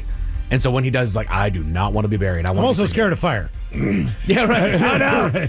I'm just saying. He's not going to know he's claustrophobic in there. He doesn't want to leave any Unless doubt. you're premature. I'm also not going to know I'm on fire. Grave digging is not a lost art. While modern technology like backhoes has made grave digging much more efficient, the practice of digging graves by hand is not extinct. Some cemeteries, particularly those focused on green or natural burials, still prepare plots by hand. They say body snatchers made the job more secure. In the 19th century, before modern medicine was well established, grave robbing became a widespread problem. Medical schools needed bodies for dissection and would pay people known as resurrectionists or body snatchers to illegally dig up fresh graves. This made Resurrectionists. This made cemetery workers responsible for security, patrolling grounds at night to deter the thieves. Yeah, and I wouldn't want to be buried with something valuable. I want to give that to a family member. Right, it was just they didn't have cadavers to use. So for medical schools, they would pay you for the. Oh, so the medical profession was paying grave robbers to take bodies. There you go. Correct. Wow. Yeah. Wow. That's dirty. I also wouldn't want the night shift at a cemetery. I'm not a big believer in ghosts and all that, but that's one of those things I don't test. Like, I don't want to be at a cemetery at night. That wouldn't bug me so much. I mean, that's feel part like of the cemetery is different than, like you say, a haunted asylum. Like the cemetery, everyone here recognizes they're dead. So even if ghosts are real, you pop up, you probably don't have a whole lot of grievance with me. This is the cemetery. You go to the place where maybe they were murdered. Like, that's where I don't want to be. Well, that's part of the theory that barn owls that are white and have this god-awful screech. Right. So people would go to graveyards at night. So that's where they think the Irish came up with banshees. Yeah. Or there were banshees that said, blame it on the owls. Shakespeare immortalized the profession in Hamlet. The gravediggers in Shakespeare's Hamlet are one of the most famous literary depictions of the profession. They provide dark, witty comic relief as they dig Ophelia's grave and banter with the title character about mortality. The most famous moment is when a gravedigger unearths the skull of Yorick, the former court jester. Mm-hmm. The job led to many superstitions. Folklore and superstitions are abundant in the grave digging world. I bet so. Some traditional beliefs include don't leave a grave open overnight. This was thought to be an ill omen that would herald another death. Yeah, because somebody's going to fall in there walking through the... Exactly. Wow. Leave tools at the gravesite. Diggers would sometimes leave their tools at a freshly dug grave for a day or more, as removing them too soon was considered bad luck. Yeah, you never know. Dude might still be alive. Yeah, that would suck. Famous grave diggers include a U.S. president. Again, these are 10 fun facts about grave digging. Anybody know which president was a grave digger? I feel like it would have been like FDR or Teddy. Yeah, honestly, it's got to be Teddy. Teddy Miles, and a guess? Grover Cleveland. Number 16, Abraham Lincoln briefly worked as a sexton, a churchyard caretaker in Indiana. The responsibilities of a sexton in those days would have included digging graves by hand. Oh, damn. That tall drink of water comes walking out of the ground. I mean, come on, I'd be scared. You think he ever just put out some, creepy doggone idioms to everybody walking by, like, oh, we'll see you someday there, son. Jesus. I don't know why the gravedigger would say that. I'm preparing one of these for you and your future. I mean, in the end, you could say that to anybody. Everybody dies. But if a dude walks by with a shovel over his shoulder, like, see you soon, I'd be like, what the hell does he know? This boy right here, I fourscore and 7 years ago, he passed away. You know, you give him like 5 cents to dig that hole, too. Oh, yeah. Sometimes they were also... a bucket of wheat. Right. Oh, that's right. Abe Lincoln's got a lot of territory, man. Indiana, Illinois, Kentucky. That guy owns like 9 states. Yes, sir. And he was a wrestler. I just farted brain. I've never farted brain before. Come on, man. Sorry, bro. It didn't go through you that fast. I really don't know. Sometimes grave diggers were also musicians. Many famous musicians held the unglamorous job before they hit it big. This includes Joe Strummer of The Clash, Tom Petty. I can't believe we're going to put you in the ground. I'm going to screw up his name. Dave Vanian of The Damned.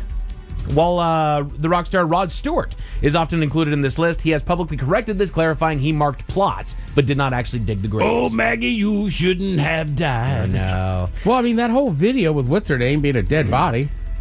Who? Tom Petty. Yeah.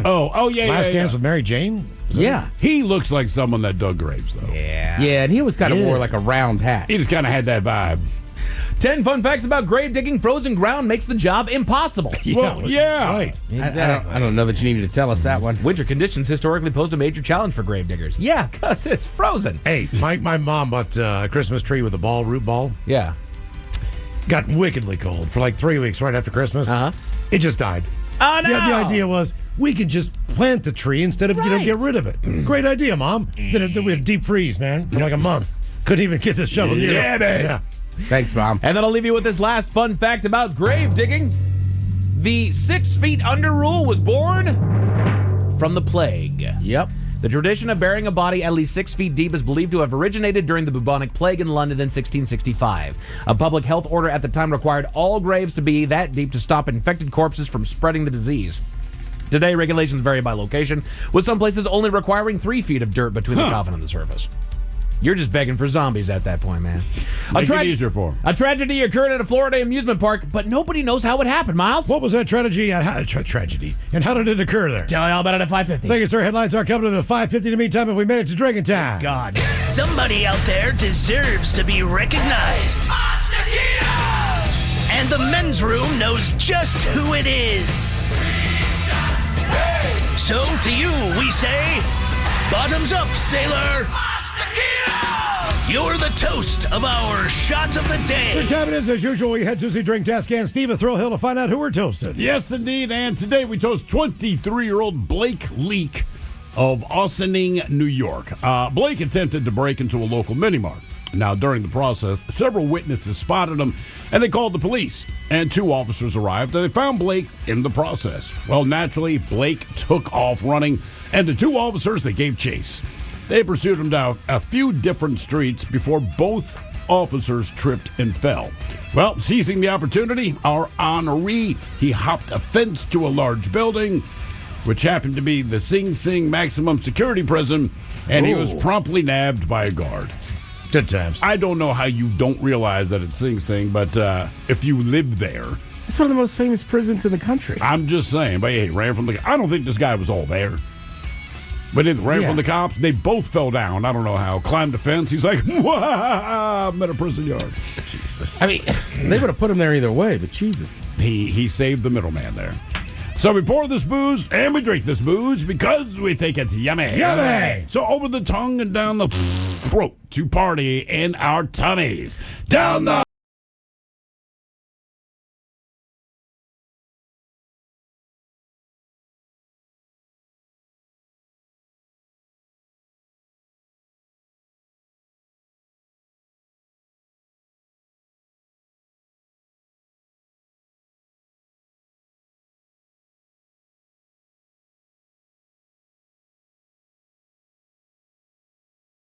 Making headlines, a relentless group of citizen sleuths have tracked down the people who tested preparations A through G.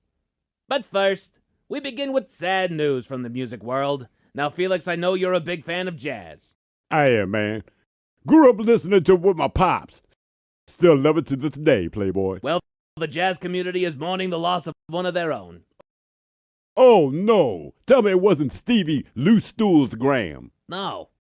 Freddie Big Gums Johnson? No.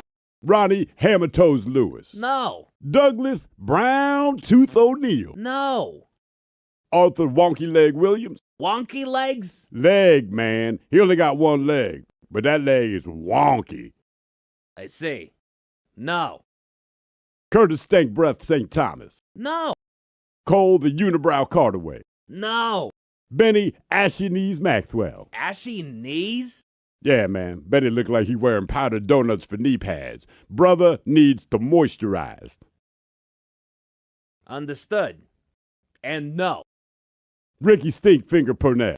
No. You know, Felix, I could just tell you. Not Tony Butt Sweat Mingus? No. Tony Butt Sweat Mingus? Yeah, man. Tony Butt Sweat Mingus. Tony got a sweaty backside, Playboy. He and his sweaty backside are alive and well. Frankie Bubble Guts Tanner? No. Tommy Pimpleneck Wells? No. Eddie Lazy Eye Curtis? No. Bobby Biscuit Lip Lipshits? No.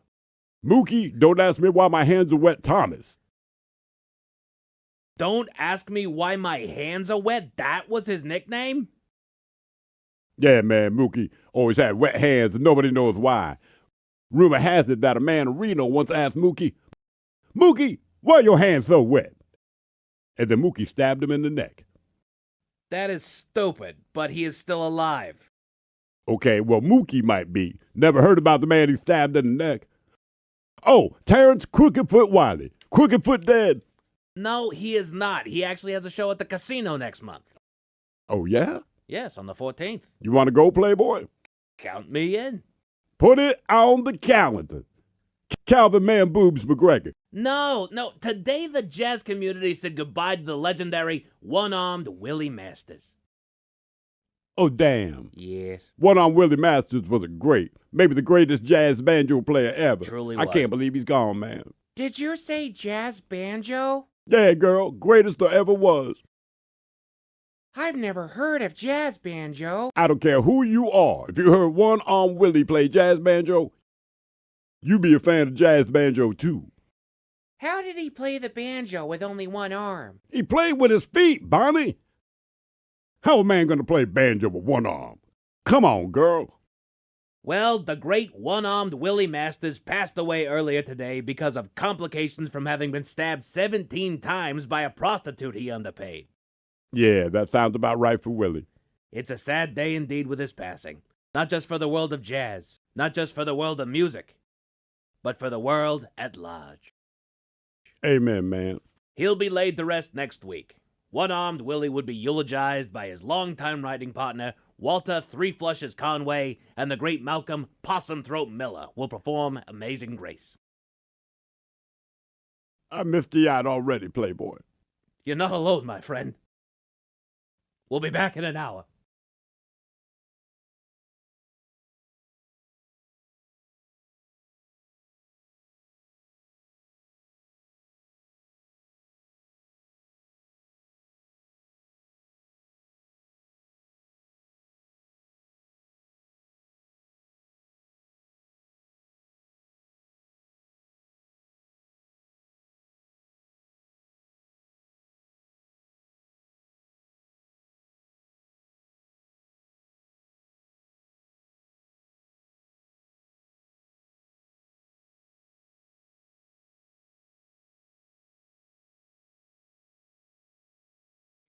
KISW. Text the men's room at 206-803-ROCK. TV Time with Ted brought to you by Xfinity. Give them a call, 1-800-XFINITY. The men's room presents Profile This. Yes, Steve, throw a hook. Could you please, everyone, out? Profile This is played. I sure can, Miles. It's a simple game where we share with you a real-life news story. Something that happened right here on planet Earth. Earth. And as you listen to the story, based on the stereotypes you believe to be true of people and the decisions that people make, we'll ask you what it is you think makes the story a story. Hell, never mind. Damn it! They're not there. God. Once again, you gentlemen will be competing against one another. You good? Yeah, I'm good, man. I'm still just burping up the taste of brain, which really sucks. It does. Every time I burp. God, no tamale, no nothing else. It is straight pork brain. Yay me. So today, gentlemen, you have your choice of one of three categories. We have interior decorating, where you get the foreign object that ended up on the inside of someone. Bite me. In other words, what did someone find in their food? And finally today, license to spill, where you get the substance responsible for creating the mess. Bite me. Since we ate crap today, I figured, why don't we keep it rolling? Crap may have been better. All right, more than 100,000 packets of sliced bread have been recalled in Japan after parts of something were discovered inside two of them. The company said it was so far unaware of anyone falling sick after eating its processed white chojuku bread, which is a staple of Japanese breakfast tables. Now, around 104,000 packets of the bread have been recalled in mainland Japan from Tokyo to the northern Amori region. Now, in a post, the company behind the bread said, quote, "We would like to apologize deeply for causing trouble to our customers and clients." They then confirmed that something kind of gross had contaminated the two packs. The loaves were produced at a factory in Tokyo, whose assembly line has been suspended pending a probe. Quote, "We will strengthen our quality management system to ensure that there won't be a recurrence." So the company is saying all the right things. However, what was in fact found in the bread? Was it rat parts? Was it cockroaches? Was it frog parts? Or was it rubber? So rat parts, cockroaches, frog parts, or rubber? These are all making me a little bit nauseous. I'm just going to say... You just ate pork brains, I bro. know, I'd be man. happy to have any one of these. I'm milk gravy. I'm just going to say frog parts. I'm going to say rubber. I'm with Ted. I just have a feeling like that much was,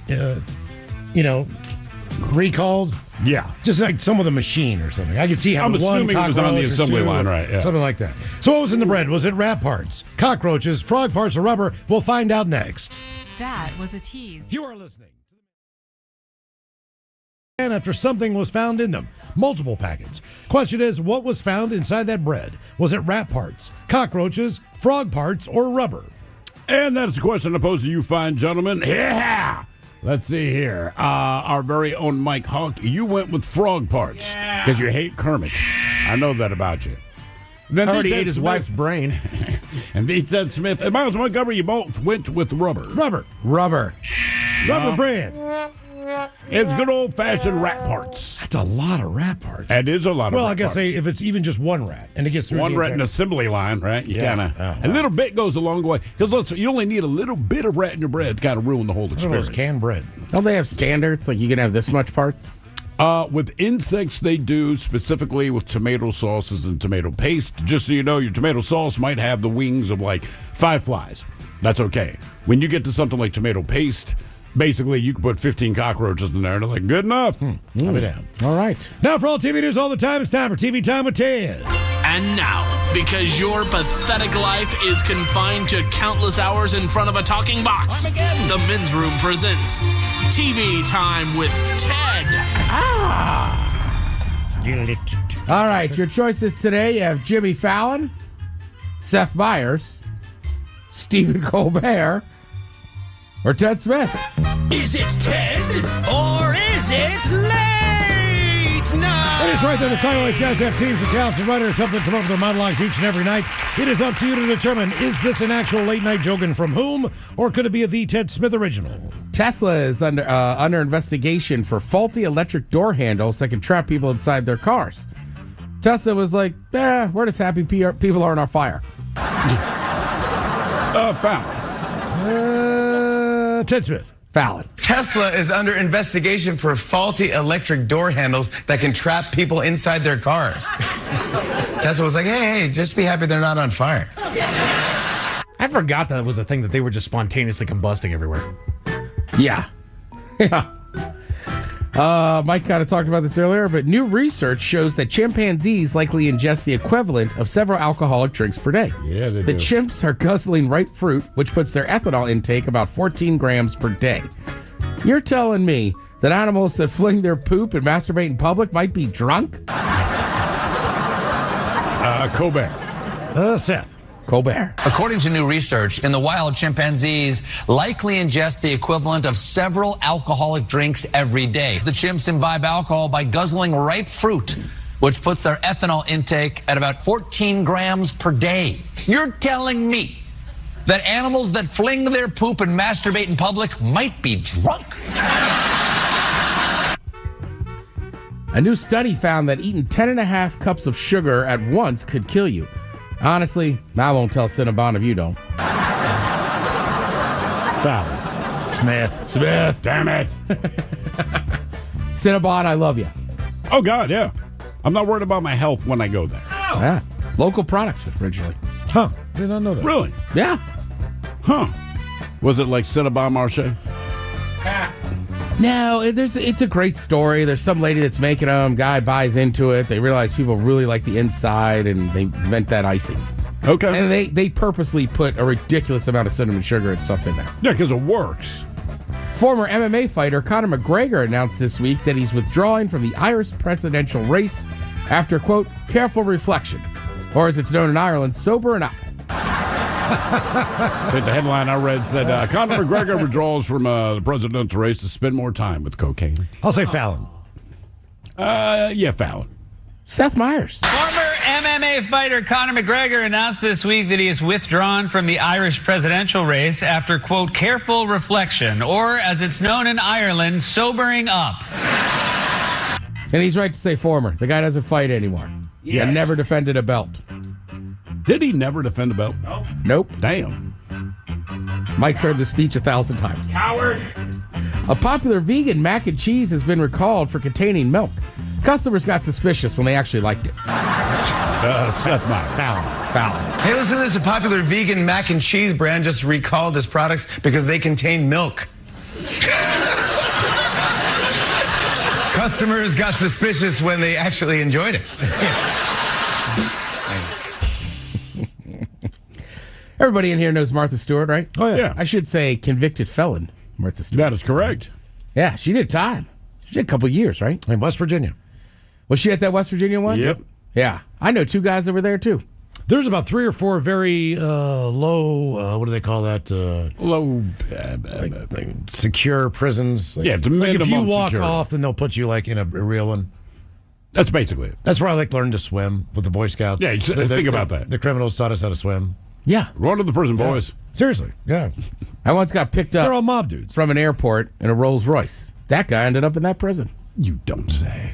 Anyhow, she turned 84 last month. She still posts a lot of thirst traps. And basically, she just said, I get a lot of people sliding into my DMs. She says, quote, Don't most 80-year-olds? I'm not dating anybody special, but I have lots of friends, and my friends make me happy. I just think it's kind of crazy. Like, she does post, but she is 84. Yeah. I can imagine the language in some of those DMs, too. The fact that she knows what DMs are at 84 is amazing enough. I don't think you could use any language she's not aware of and that she would not flip right back on it. You might say, yo, Martha, you're freaking me out, man. Well, it's Martha Stewart's job to kind of stay up on stuff, too. Yeah, of course. You know what I mean? Like, I'm not shocked if Oprah knows how technology works. And honestly, Martha Stewart, her whole brand is making stuff at home and this and that. But it was about being on TV first. So I'm sure she does a lot of stuff. So there's a lot of big stories going on right now, but the main one I got into last night was a documentary about Charlie Sheen. I started watching it myself. Did you? How many parts is it? Well, the first one was about an hour and a half. So, right, there's only 2 parts. Yeah, I have to watch part 2 tonight. Oh, did you watch it last night? I split it over 2 nights, yeah. All right, so I watched the first half of it last night. It is good. I would say a couple caveats to it is that Charlie Sheen, you're not going to feel bad for him. No. But, I think it's interesting. His dad, Martin Sheen's not in it. His brother, Emilio Estevez, isn't in it. Mm-hmm. But I did read that they've both seen it. They just didn't want to be in it, right? They just said it's Charlie's. They lived it. Now, John Cryer, on the other hand, he is in it. Charlie Sheen has come out and said, I didn't get to ask him to be in it. I like what he said. But John Cryer, I've watched other interviews with him, and I don't blame John Cryer at all. He's still pretty upset. And, that was a dagger in his career and everything else. He has a great line. He goes, well, look at the photos. I had hair before I started working with Charlie Sheen. Yeah, what is he doing now? And he's done a few things. It's not that, but you're on top of the world on one of the top-rated sitcoms. 2.5 Men was a monster show, and again, I liked it. Right? I don't know. I don't think you cared for it, but I didn't care for it, but it doesn't matter. Right? That's what I'm saying. It was a monster show. I thoroughly enjoyed it, and John Cryer, he's one of those guys that was massive in the '80s, and then kind of 16 Candles and all that stuff. He had a bunch of that stuff, right? Wasn't he Ducky? Yes. Yeah, he was. I don't even know what movie that's from. I think it's 16 Candles. Okay. Or Pretty in Pink, whatever. But he makes a good point in the beginning of it. He just says, look, here's the deal with Charlie. It's like whenever he gets on top, he has to destroy it. So it's kind of interesting, too. I kind of forgot how big of a deal Martin Sheen was, right? And they go all the way back to childhood. And it's easy to be like, Charlie Sheen's a rich kid from Malibu. His dad was famous and stuff. Yep. But they were saying, Malibu back then wasn't what Malibu is now. It's not. And then it's also, I kind of forget, he grew up with Sean Penn. Yeah. Right? There's a whole group of them. Patrick Swayze, they all live out there and stuff. They're running fast. They're doing coke. They're doing that kind of thing. But Charlie even said everything changed when he started to smoke it. Yeah. That was a turning point in his life. Change. Where he just went over the edge. Yeah. Well, and he had gotten into trouble with coke before. And I forgotten that Martin Sheen had a drug habit, had a heart attack on Apocalypse Now. They go over there and stuff. So, right, and then you forget also that Emilio Estevez was the big actor in the family. And then Charlie Sheen gets really famous for that one scene in Ferris Bueller's Day Off. And that's it. That's what blew him up. Next thing you know, he's in Major League. Well, Platoon is a great film. Platoon was huge. Right. He did. He had the chance to be in, what was he going to say? Karate Kid. But That's what, the bad guy or no? Ralph It was Macchio. his role, but he had already committed to another role. So his dad told him, "Hey, you're only as good as your word. You told these people you're going to film this other movie. You got to go do it." And to his point, Ralph Macchio's back now, but Ralph Macchio really went through like a long period where he was just Not doing anything. Yeah. Correct. So it's interesting to see that. Obviously, the drugs. His friendship with Nicolas Cage is insane, and. I don't know. Miles, what do you think? You're kind of torn because you feel like somewhere along the way people should kind of get him and stop him. But also, he's Charlie Sheen. They were having so much fun together as a group. Yeah. So nobody was trying to put the kibosh on all of their exploits because they were doing whatever they wanted to. They were basically on top of the world. No one was telling them no. Right. He just went over the edge. Where all those guys, everyone falls off. He just really fell off. Yeah. Where Nick Cage has fallen off before, And frankly, I don't blame fans either. Like, what do you mean? Blame the fans for what? Like partying with them, right? No. He was like, it was so easy to get stuff. You could go wherever, and it's like people want to give you stuff, and it's like I'd party with you, them. right? You know what I mean? No like question. I know famous actors now that are sober, but honestly, I still, if they were like, I'm drinking today, I'd be like, I'd love to have a beer with you. Yeah. Which is bad, but like, I don't think the onus was on everybody else. Charlie kind of created this stuff. Yeah. Heidi Fleiss's picture. That's what I was going to say. He had girlfriends. He was pretty kind of somewhat normal as far as dating. Sure. And then he met Heidi Fleiss. Well, he starts spending a lot of money on the escorts and stuff, right? And that's the famous line with hookers and escorts, right? You don't pay him for the sex, you pay him to leave. To leave, yeah. Right. So he was like, this is great. He did get caught. He's the only reason, and Heidi Fleiss's credit, good for her. Right? She seemed a little messed up in it, didn't she? She's a little out there, right? I think she might have dabbled in some drugs, but to her credit, when she got put on trial, she never opened up the black book to everybody else. Mm-hmm. Charlie Sheen had written her cashier's or traveler's checks. So that's how they got popped. That's how they got popped. And like she said, when the cops went through all this stuff, she goes, look, I took checks from, Saudi princes or foreign dignitaries and stuff. He's like, but the cops are flipping through that. You don't know those people's names offhand. No. And remember, there's no internet. There's no cell phones. I'm sure they had portable phones. Yeah. So like nowadays, especially with how much Saudi money's in the sports, you might recognize those names. But back then, like the cops are like, whatever. Then it's like, holy yes. Charlie Sheen. You got Charlie Sheen, who again, the guy just kind of recreates his career over and over. And John Cryer makes a good point. He goes, honestly, someday I just wish Charlie recognized that he is a great actor and he does deserve it. It's almost like, well, he feels like he doesn't because he was brought into that family. Correct. And he's look, conscious of it. A lot of people, if you go through therapy, are familiar with the term self-sabotage. Mm-hmm. He's like a self-atomic bomb. Oh, yeah, right? Sure. And I agree with John Cryer. You watch it, you go, man, if Charlie just kind of almost was like, all right, because that's the thing, too. When you watch these movies and other people in there bring it up, they go, look, he did come from a famous family, but like, the guy can act. Also, they said, look, you know what happens when you're doing cocaine as far as your sexuality is concerned. Yeah. Oh, Sean Penn, thank you. Right. Sean Penn, who obviously who by the way, still has a ton of booze in his house, is ripping cigs. He's like, I'll just say it. Imagine you doing this drug and it makes you hypersexual, but you can't perform. He goes, then imagine you're the opposite. You're Charlie Sheen. Right? Which basically says he can do as much coke as he wants and have sex all night long and all the next day and never stop. And he's saying, and again, I'm just one of those people, I've never done coke because I thought I would love it. But he was saying... Oh, you would absolutely love it. Oh, I'd spit off this planet. So Miles tells me. I just smelled it one time. Right, but he even says, like, you get more into kind of crazier sex stuff when you're all, hopped up, man. Yeah, but he was just like, for Charlie, it was never a big deal. But I don't know. I am not a big fan of Charlie Sheen, like all that stuff he's done and everything. Yeah. And I don't feel sympathy for it. I don't know. I'm kind of more of an explanation to this point after watching the first episode to me. It explains, it sets it up to find out. We haven't gotten to the point yet where he loses his mind after the first episode. I mean, he's going down that road. Yeah. But not the Well, he's already been out of rehab, left, busted out, and this and that. And Hey, he's just a wild dude. So you're right. I don't have a final thought. And like Charlie Sheen ain't sitting around going, what about Ted Smith? There was a woman at the front desk at a rehab center, and I can't remember the check he said. Like if I'm, he said he'd give her $1 million if he can leave and go to a bikini contest in Palm Springs and be back by 9 a.m. And he walked in the door at 8:55 a.m.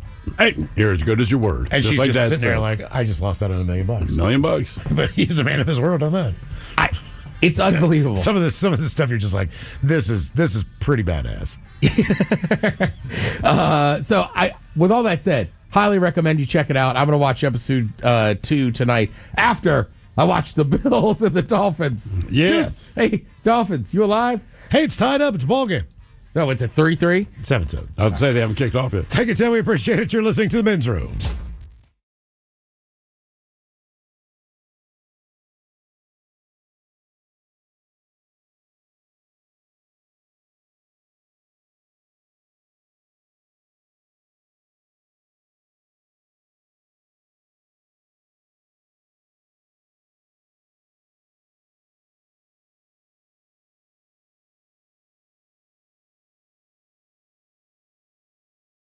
Making headlines, a relentless group of citizen sleuths have tracked down the people who tested preparations A through G.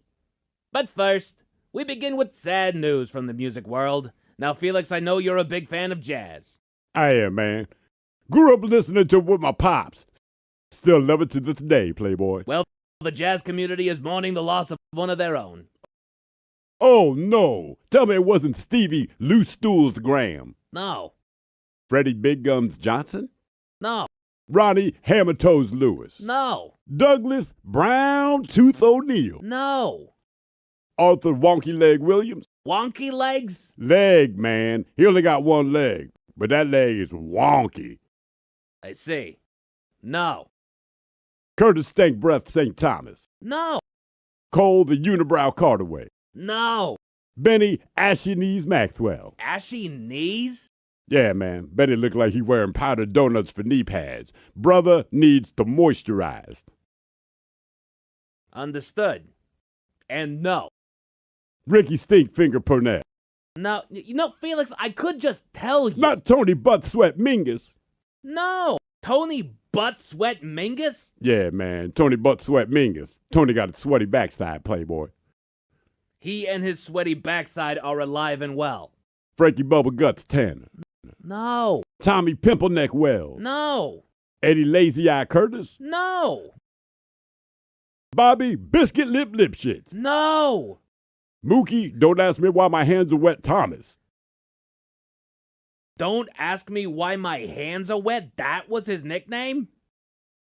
Yeah, man, Mookie always had wet hands and nobody knows why. Rumor has it that a man in Reno once asked Mookie, Mookie, why are your hands so wet? And then Mookie stabbed him in the neck. That is stupid, but he is still alive. Okay, well, Mookie might be. Never heard about the man he stabbed in the neck.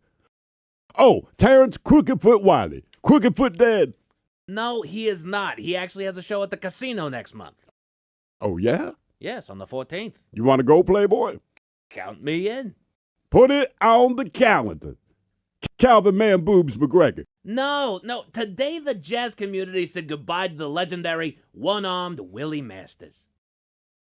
Oh, damn. Yes. One-armed Willie Masters was maybe the greatest jazz banjo player ever. Truly I was. can't believe he's gone, man. Did you say jazz banjo? Yeah, girl. Greatest there ever was. I've never heard of jazz banjo. I don't care who you are. If you heard one-armed Willie play jazz banjo, you be a fan of jazz banjo, too.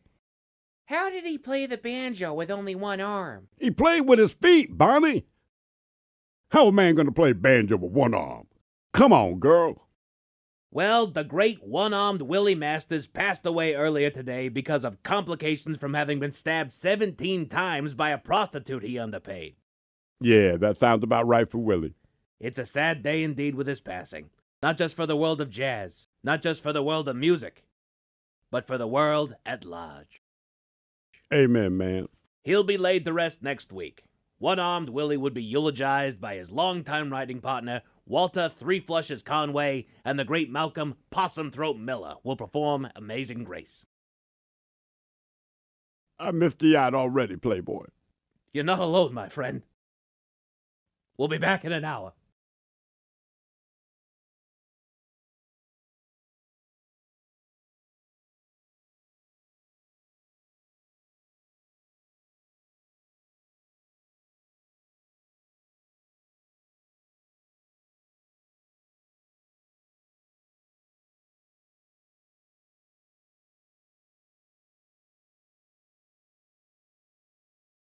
Turns with Miles and Thrill. Now, let's see what's happening in the real world. All right, here we go. A bear walks into a New Jersey Dollar Tree and bites a woman on the butt. Yeah.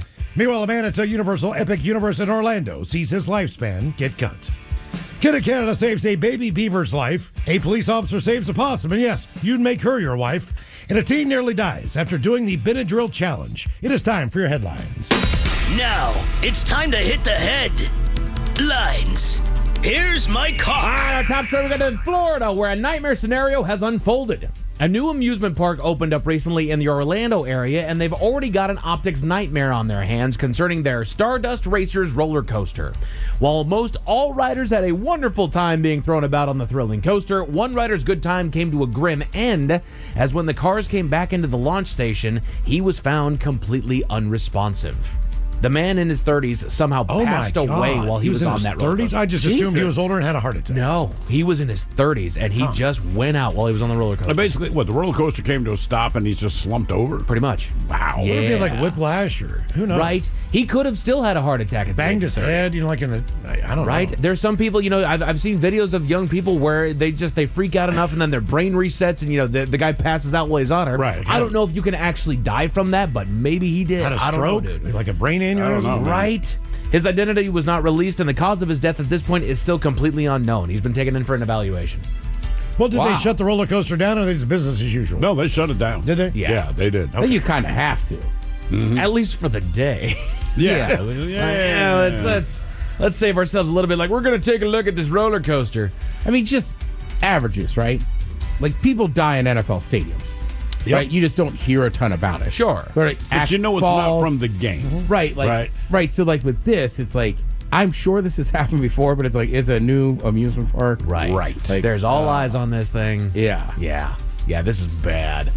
In other news, to South Carolina, where a young girl is lucky to be alive after attempting the latest challenge. Again, kids, you shouldn't be listening to the show, but if you are and you hear my voice, if it says challenge, take it with a huge grain of salt. Please do not do it. It's not worth it, man. It is just not worth it. Or at least ask your parents. Ask your parents. A mother rushed her daughter to the hospital after she saw her acting strangely and found several Benadryl pills under her pillow. She asked her how many she consumed, to which she claimed only 2, but giving the scene that her mother walked into, she doubts that it was that little. Her thoughts turned to the darker side of scenarios concerning her daughter's mental health, but she was assured by her daughter that she was merely attempting something that she saw on TikTok, where people claim that you could get high and even hallucinate after consuming a large dose of Benadryl. You can, but don't. Right. Her mother rushed her to the hospital and she got the treatment that she needed to save her life. She's now watching her daughter's online usage a little bit more closely and is doing her best not to allow other parents to go through what she has. Steve, I think about the heart attack that you had with your daughter's doll that was laying in the middle of the floor in the middle of the night, and that was just enough of a shock. To have your daughter actually go through something like that, it's like that's got to be one of the most terrifying things a parent could go through. Yeah, mine was just a doll. It's the American Girl doll. Right. But my daughter was 2.5, 3, and the dolls are about the same size, and most kids, at least with that, tend to get dolls that look like them. Of course. Right? So curly hair, the whole nine, but she had left it face down in the middle of the hallway. It was like midnight, I'm going to bed. And from afar, that is what I see. I cannot explain my adrenaline rush. Yeah. Right? And then when Why is my daughter face down on the floor? And I got there in a billionth of a second, and I'm like, it's the goddamn doll. And it's crazy because I'm like, I'm glad my daughter's alive, so now I can go kill her. I had 2 under 5 years old, sitting basically where the wave line is at the beach, digging and making sandcastles. I turned my back for a second, turn around, one of them's gone. Mm-hmm. You do not know that feeling. Nope. I cannot explain to you that feeling. It is... It absolutely... Because immediately it turns to she's in the middle of the water. It shook me for the rest of the day. Yeah, it does. It shook me. Did she get swept out, or she just get up and leave somewhere? She just wandered off down the beach. She was, following a dog or something. I don't know, but I didn't know. Right. She got just ripped out in your mind. She was down there. She was just standing there by herself. I'm like, Jesus. That's what I mean. Like, I'm so glad you're alive. I'm going to kill you. Right. Got it, man. Yeah. Officials in Kansas released a PSA to local residents after a rescue operation was conducted in the area. Police were called to a local home on reports of an unwanted house guest, an animal that got itself stuck in the house's chimney. They maneuvered their way into the flume and extracted the animal, an opossum that had crawled its way inside for shelter. The Big O. The Big O. I do that for everybody because they're gonna shoot up a text. Hey guys, it's actually opossums here. Possums. We know. They then officers took photos with the soot-covered animal before safely releasing it back into the wild. They then informed the public to be aware of their chimneys before lighting up as the temperatures cool down, as animals such as the opossums often mistake chimneys for hollow trees to take shelter. They ain't smart, are they? Well, its best defense mechanism is playing dead. That's a good point. Which, I mean, when you think about our defense against a bear, that's kind of what we do. What do they tell you to do? What is the other animal that just falls asleep? It's like a goat or a sheep or what? Goats, yeah, the fainting goats. Yeah, the fainting goats. Yeah. Yep. You play dead with a bear if you don't have a weapon. Right. Well, Even yeah. then, it just... I typically don't have a weapon, so if I see a bear, I'm just saying, I think we have a better advantage with the bear. Yes. Like, the opossum is just like, oh, right. I'm dead. Because here's the thing. Anything that's coming to attack you wants you to be dead already. Like, Not really. If you take the fight out of it, cool. Well, think about a cat. Yeah. It wants you to be alive. Yeah, true. Right? They enjoy the fun. Right. It wants the fight. It wants to murder you. Yeah. That's why you're playing dead, because some things won't chase you. Yeah. Yeah. Over to New Jersey, where local wildlife has stepped too far. A local store was the scene of an incident involving a bear. The animal sauntered into the store and took a look around, harassing customers before eventually biting a woman on the leg. Authorities arrived and were forced to euthanize the bear. The woman has been taken to the hospital to be treated for her injuries. I did love in the story they said, at this time we don't know the condition of the woman. It's like, look, I'm not gonna downplay what happened because she got bit by a bear. She got bit in the leg. The leg, man. She's okay. Then bite her head. It was a black bear. Yeah. What did you expect was going to happen? You walked into a Dollar Tree store. Great deals. Man, I wish we had one close to us. Those places are awesome. But just in case those stories with the bad taste in your mouth. Thankfully, there's good news. We go to Canada for a story that's very stereotypical.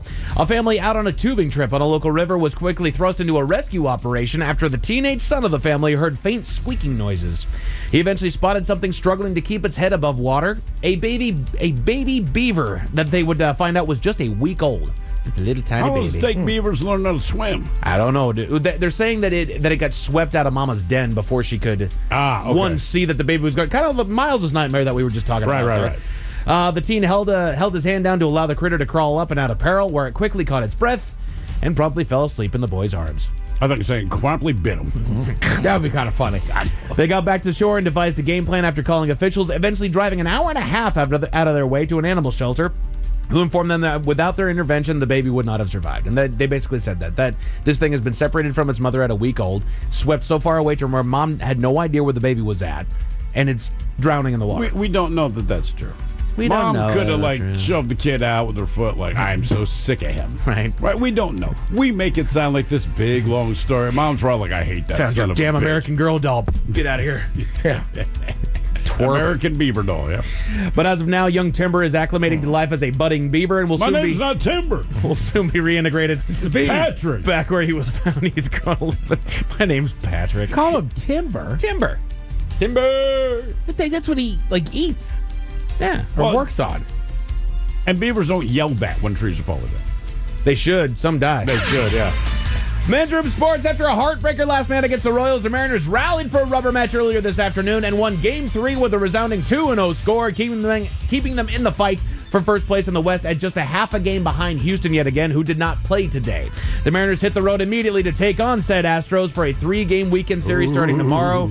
This is make or break. Yeah. This is going to define whether or not we take the division. It might make or break whether or not we take wild card and show up to the playoffs at all. This is a very, very, very important series. If there was ever a time the boys needed to come out, it was this. You got college football over on ESPN, NFL football over on Amazon, and Game 3 between the Storm and the Aces is on later tonight over on ESPN2 for a little WNBA playoffs. As far as your weather, clear skies and a low of 51 tonight, and then tomorrow they're expecting a beautiful, sunny, and 75 day to bring us into the weekend. Boom. That's it for headlines with that. Mike Hawkins up. Thanks, sir. Appreciate it. See you next time for the return of Ted versus the FCC. It'll be a Bad Choice Friday. Be kind to people, please. Yes, indeed. In the meantime, well, we be all about this bitch. So until tomorrow, please, do what you do best. And for Aletha's sake, stay beautiful. The Men's Room has been taped before a live studio audience. Wardrobe and makeup provided by Mantastic Limited. This has been a presentation of the Men's Room Radio Network. Oh, man!